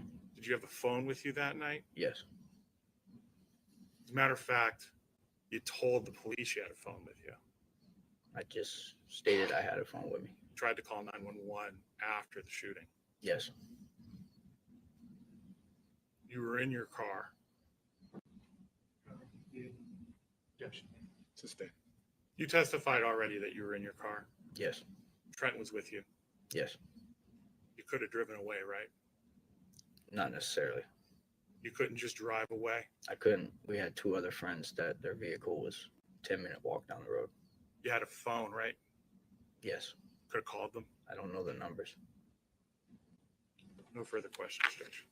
All right, let's take a brief recess since we've gone quite a while. So we'll take a brief morning recess.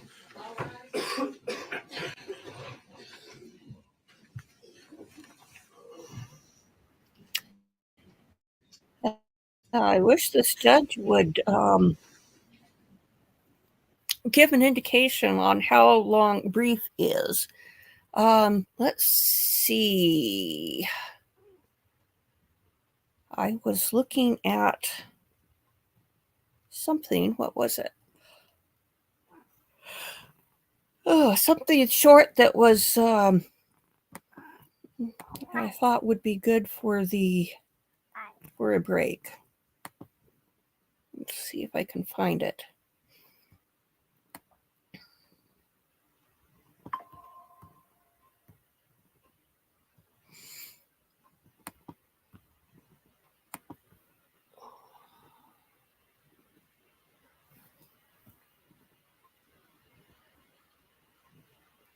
Oh, I just got a notification. Retired Supreme Court Justice Sandra Day O'Connor just died. Let's see.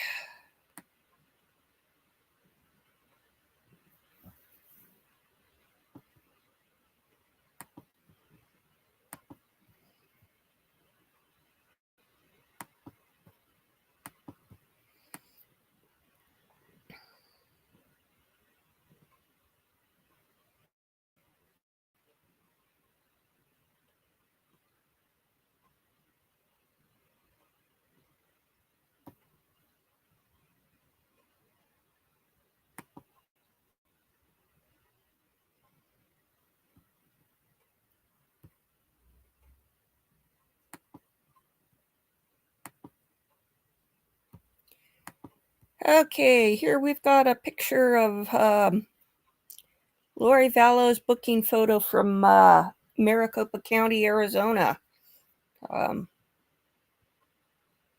She's aging fast. Okay, let's go back to our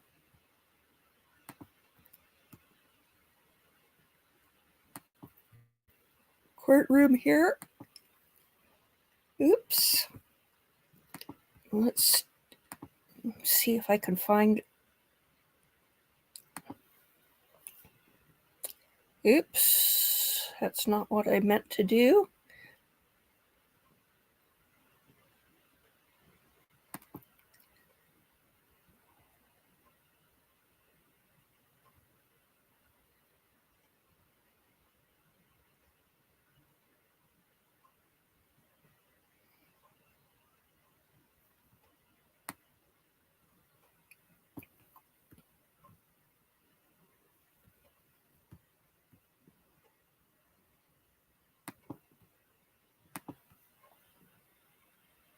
Okay, where's my playlist?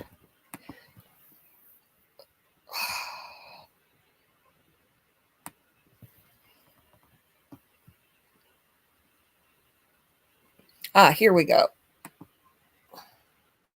Now, in an exclusive interview, is Vicki Hoban. She is the aunt of Tammy Daybell, whom Chad is accused of murdering. Vicki is speaking for the first time since the hearing. Ms. Hoban, thank you again for coming back to speak with us on the program. You know, every time there's one of these hearings, I wonder what it's like for you. I mean, for us, we sort of catch up on the case, but for you, you live it. Hi, Ashley. It's nice to be back again. Thank you for having me. You know, for us as a family, I think we're, you know, obviously we're all watching it and we're at the, you know,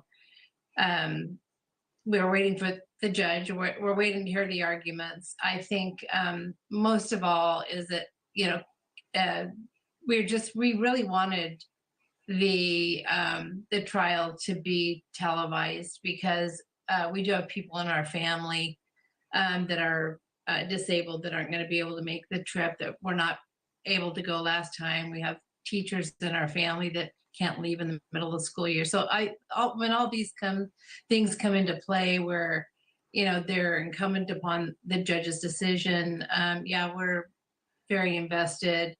And we would like everybody to be able to hear the truth coming from the mouths of babes, sort of, a way to say it, just from each witness. There were only a couple of us that went from the family last time. It didn't work out. People got sick. Tammy's folks they're older. My sister has passed, but her dad is going to be able to see the trial now. So this is going to be really great for him to be able to actually be present and to hear the witnesses and to really get the full picture of everything. It's just different than reading it. It doesn't carry the Sure. impact. It's, hearing it come It's from not the same. mouth. No. Yeah, So it's not. I do want to in ask that way, you, great. pardon me for interrupting. I wanted to ask you, Vicki, about, the death penalty was again in debate today in that courtroom. And, Chad has adult children that have stood by him, despite the fact that he is charged with killing their mother. And as evidence comes to light, certainly through Lori's trial, I just wonder how that's changed and how they feel about the death penalty argument and about their dad. Do you have any more wisdom on that? That's not something that we talk to his kids about. I personally have more social media contact with some of the kids, and that isn't something that I would ever bring up. I always my feeling is that I think this is going to be good for them as well, to hear the testimony from the people that were involved. I think, I don't know where they've gotten all their information. I think for the most part, they've gotten it from their dad. And I think this is going to be a good thing if they watch it, just like everybody else. I think whenever you are hearing the truth from someone's own mouth, you are going to be able to make that judgment on your own. So I think it's going to be good for them. I hope they do watch it. And I think it's going to be terribly painful for them. And as Tammy's aunt, I don't want them to be caused any more pain than what they've already been caused. But I think it would be a positive thing for them, to be honest. Vicki, it does sound like there might be a fracture between the family members on how they feel about Chad's involvement. Am I onto something here? Well, I think they are their dad's children. I mean, I have never wanted to judge them for the way that they have behaved through any of this, because Tammy loved her children. They were her whole world. And no matter what they believe or think or feel, I don't want that to be something that they're penalized for. They've already lost their mom. I don't blame them for not wanting to lose their dad. I don't know that they know what to do. I don't know that I would know what to do. The rest of the family, I think, is pretty much on the same page. And as far as the death penalty, I think there's some that really, are adamant and they want it. And I think the others are, as long as the price is paid, it's paid, and whatever that is. And, I don't think it's not going to bring her back. And I think we've all come to terms with that. And so whatever happens, we trust the judge, and we trust the jurors. We trust the prosecutors. We're lending our faith over to those people that are actually going to be in charge of this, and we trust them. Yeah. This is a really tight spot to be in, and I don't envy you. My thoughts and prayers are certainly with you and your family. Vicki, thank you so much for being on tonight. Really appreciate it. Thank you for watching. Go to newsnationnow.com to find News Nation on your television provider, and don't forget to click the red subscribe button below to get more of News Nation's fact-driven, unbiased coverage.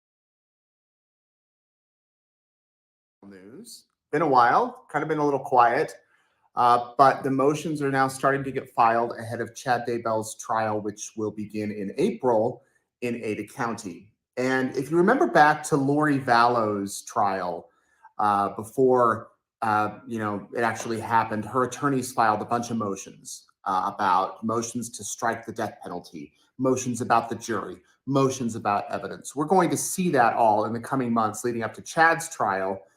Because it's kind of the standard operating procedures, I guess, and you have to be sure that everything is filed to reduce the risk of appeal, or to not reduce the risk of appeal, but I guess so that these issues, when it goes to appeal, they can look back and say, was this taken care of? Was that taken care of? Things like that.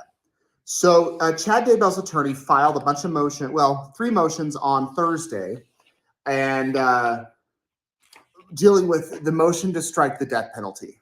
And he's basically saying that Chad Daybell, as the co-conspirator in this case, was not as culpable as Lori Vallow Daybell, his wife.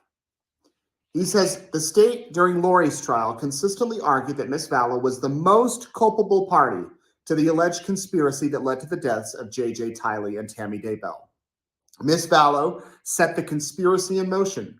She manipulated both Alex Cox and Chad Daybell, and she remained in charge of the plan throughout. Lori, quote, manipulated Chad through emotional and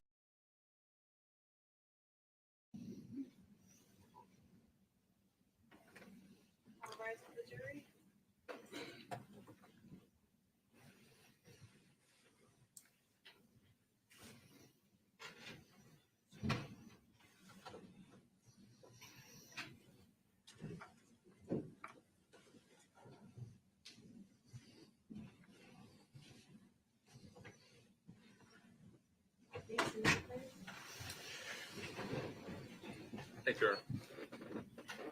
Mr. Mendoza, my name is Scott Chase. I represent the state of New Hampshire. Good afternoon. Governor. I'm going to bounce around a little bit here. I'm not going to ask you to walk us through everything that you just talked about. One of the things you said was you don't like bullies, correct? Yes. What was the size difference between Mr. Pouliot and the defendant? How would you characterize the size difference? It's probably twice his size.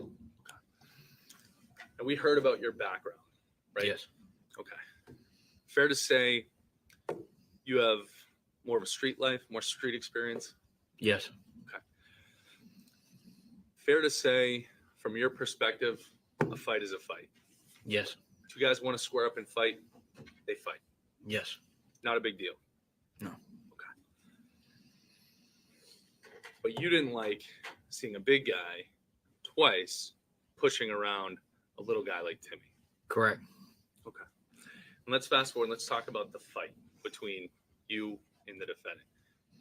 Chaos. But in that fight, when you guys are rolling, everything's going on. Chaotic. It was just a normal fight. Okay. You go to the ground. Yes. Get your shirt ripped. Yes. Okay. When you go, let's fast forward. Let's skip ahead to Soho. I think you've described the car situation enough times. Let's talk about Soho. The defendant wasn't calming down, correct? No, he wasn't calming down. His friends were trying to calm him down? Initially, his friends were gassing him up, and then they were trying to calm him down. Okay. For you, and I'm talking about when you guys are all in the center of Old Granite Street, okay? For you, if the defendant wants to fight Timmy, and if Timmy wants to fight the defendant, square up, old-fashioned fight. Even if Timmy's going to lose, that's his business, right? Yes, and I'd said that to him. Okay. You weren't expecting the defendant to pull out a gun if Timmy punched him, correct? No. There was nothing that the defendant was saying that was de-escalating the situation, correct? They was both talking about a mutual fight. The defendant didn't have his gun out when Timmy walked up to him. No. He didn't have his gun out when Timmy punched him. He was, at that point, he was going for his gun. He had said that he would just shoot him, and then that's when, right when that was said, Timmy swung. Was that what you were talking about as far as simultaneous? Yes. So as Timmy's swinging, he made that statement. He made that statement, and they were saying at one point, Timmy said and gestured to the alley, told him he would fight him. He said, "I'll fight you." I was saying, guys, any of y'all's business, whatever y'all want to do, whatever, one-on-one, whatever. Trent Nash was saying, just shake hands, and that's it. His other friend, John Delee, his friend was saying, at first, he was talking reckless, and then now he was being peacemaker also. And John Delee, I don't know why, maybe didn't, I don't know. I guess he's used to people backing down for him for his size. And Timmy said, "I'll fight you. We can go in the alley." And he said, "I'll just shoot you." And he went towards his gun, and Timmy struck him. I watched the video of it, and I remember, and that's how I'm collecting everything. I remember I'm watching his hand go to his gun as Timmy's punching him, and I back up, and that's how it happened. And this is all like this. It's all like that. Right in an instant. Yes. Okay. Timmy didn't pull out a gun. No. You had the pepper spray, but you didn't have it out. No. Trenton didn't have a gun. No. None of you guys told the defendant that you had guns. Absolutely not. No one ever threatened the defendant with a gun. No. How many times did the defendant holler out, "Please, sir, go away"? None. How many times did he say, "Please, sir, I'm scared, go away"? None. How many times did he pull out his phone and call for help? None. Okay. I want to fast forward. Shooting happens, right? You described that you had ran away. I went behind the immediate vehicle that was on my side, and the gunshots rang out. I wasn't aware that anyone was shot. I looked over and I seen Mr. Delee standing there, and I was like, I said something to him about pulling. I can't believe you just shot. Like, you just fucking pulled a gun out and just started shooting. And what was his attitude back to you? He immediately said, "You might want to check on your boy." And did he say that like, "Hey, you might want to check on your boy, he's really hurt"? Was that his tone? No, he was more taunting, and I didn't understand what he said. I wasn't understanding, like, that just happened. I wasn't understanding what just happened. It happened so quick, and he said, I was like, "You just fucking pulled out a gun like an idiot, just started shooting." And then he goes, "You better check on your boy. He's bleeding out." That's what he said. And then I came around the car, and I seen Timmy on the ground, and he was on his back at that point, and I didn't see any gunshot. There was no blood. Okay. And I went over to him, and I didn't know to I give him apologize. CPR. I want to break some of that down a little bit before we go forward. Okay. So I'm just going to back you up a little bit. So you said you better check on your boy. He's bleeding out. Yes. And your description was, this isn't a taunting way. This isn't a, "Hey, I'm calling 911. Check on your buddy. He needs help." Yes. Okay. And it's clearly evident. Yep. Okay. And you guys see each other. Yes. Okay. Did you have your pepper spray out at that point? No. Did he point his gun at you at that point? No. Did he tell you, "Run away, I don't want anything to do with this"? No. Did he ask for help? No. Did he try to help Timmy? No.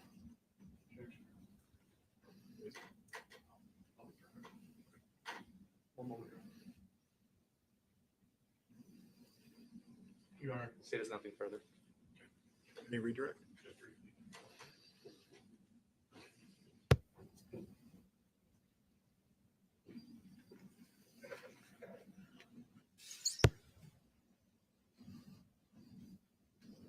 The Goat Bar, is that right next to the Soho? Yes. How many buildings are there between the Goat and the Soho? I don't think there's any businesses. I think there might be there's no businesses between Is the there two. an alleyway? Not between the two, no. You sure about that? Yes, there is like an alleyway, but it's not. Yeah, there's like a small street. You're right. Okay.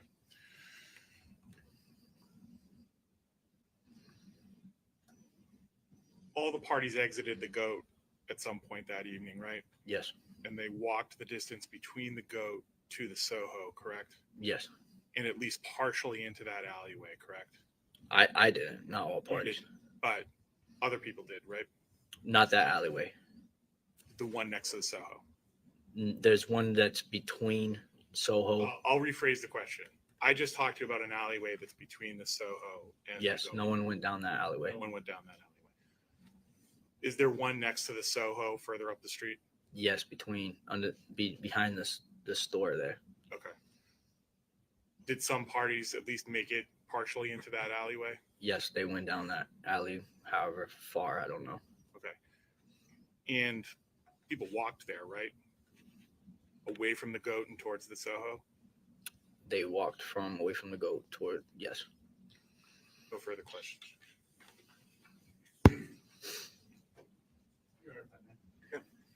Very briefly. So the defendant and his friends go down the alleyway. You don't know how far. Yeah, when they was walking, as soon as they turned and went that way, I went the opposite way. So you didn't follow him down the alley? No. Okay. No further questions. Okay. All right. You can step down. You may.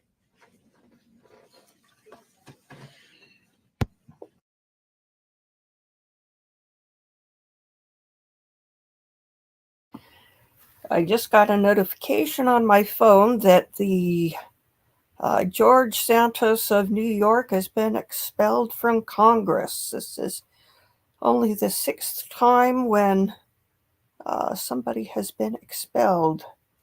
He was accused of converting campaign donations for his own use. So I understand it. It's okay for them to do if they're campaigning for president and drop out, but what do I know?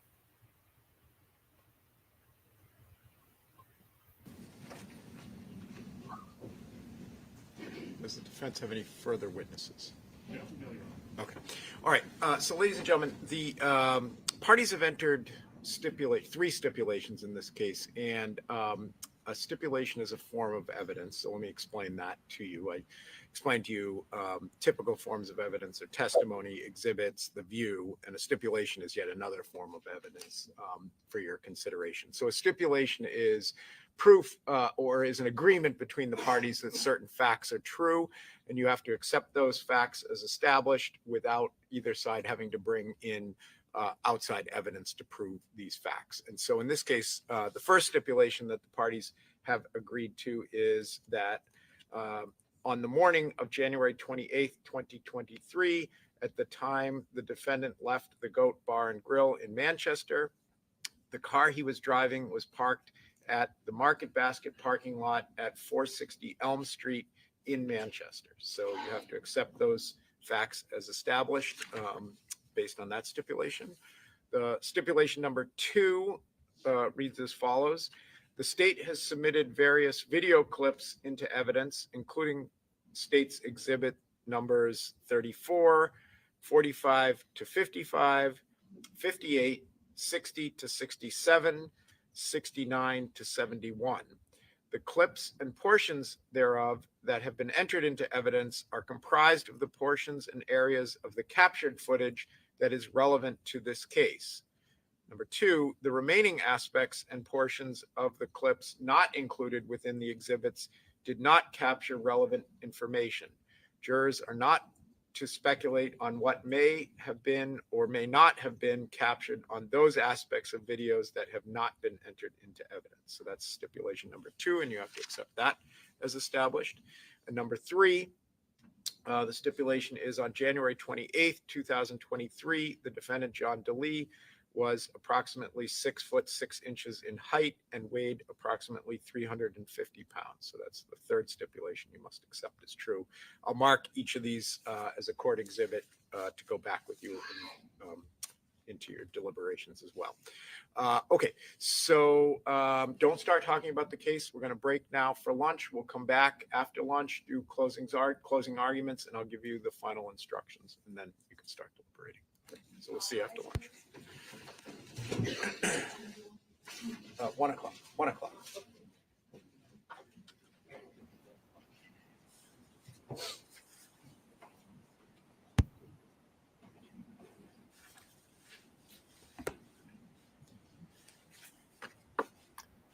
Okay, so 1 o'clock, so 2 hours for lunch. Oh, sure. They gonna do any business? There are a number of video clips that are on DVDs, and while we've reviewed what's been exchanged electronically, we're asking if we could have permission to take those out of the courtroom and check them to make sure that each of them is exactly what it was supposed to be. Just as long as you do it with Joni, so coordinate with her, just because she's going to take custody and make sure. Fortunately, we've had the experience, somebody's walked off with an exhibit, not intentionally, and we had a lot of scrambling over a long period of time. So I want to make sure that she's there and keeps track of it. So, okay. And so you're free to do that if you want. I know Joni needs a lunch break, so I'll let you coordinate with her in terms of the timing of that. I gave you a copy of the final instructions as modified. There's the section about whether the defendant's right not to testify is highlighted. I'll take the highlighting out. I just wanted to wait to make sure that in fact was going to be his choice. So, okay. And can we come back at say 1:30 or something so the lawyers have time to prepare their closings, or do you want to begin right? I'd like to start at 1. Yeah, because I don't know how long your closings are, but they're going to go at least till 2, and then probably 2:30. We'll take a break, and then I've got to give that's not going to get the jury, not get the case to the jury until late in the afternoon. So I'd like to try to at least get them to start the process of picking a foreperson by, beginning of the end of the day. So Can counsel just have access to the courtroom because we're going to be moving? I think both sides are going to try to figure out the best way to set up the TV so they're not in your honor's way. yeah, that's fine. I'm just going to be in here talking to the class. They're going to leave shortly because they're going to head out for lunch too. But just don't mind me. For the record, for the state's just going to mark with mark if it's okay. What Mr. Saldana watched will mark it just for identification, just so we have it on the record. Oh, that makes sense. Whatever the NAICS exhibit number is. That's fine. Okay. All right. Thank you. Okay.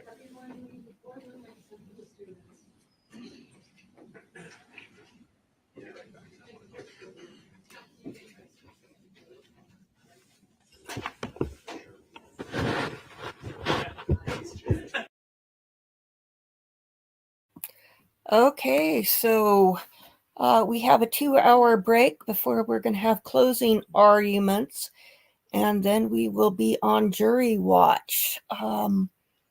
So my inclination is kind of let's go ahead and end this and set up another stream for 2 hours from now, because 2 hours of watching other stuff, and then we've got jury watch after closing arguments. It just seems like let's just take a break and we can stretch your legs, get a few things done around, and have a little bit of productivity time. Yes, that's correct. MC Kevin, or is it McKevin? I've got a cousin Kevin and a brother Kelvin. So yes, we will come back in 2 hours time. So or 1 hour. 1 hour. Oh, okay.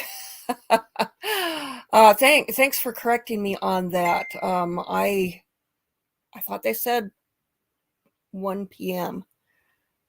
So I'm getting mixed up.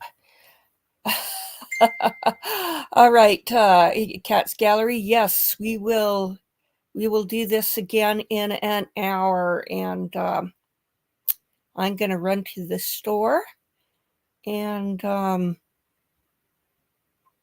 maybe I'll get something to eat for closing arguments and jury watch. So,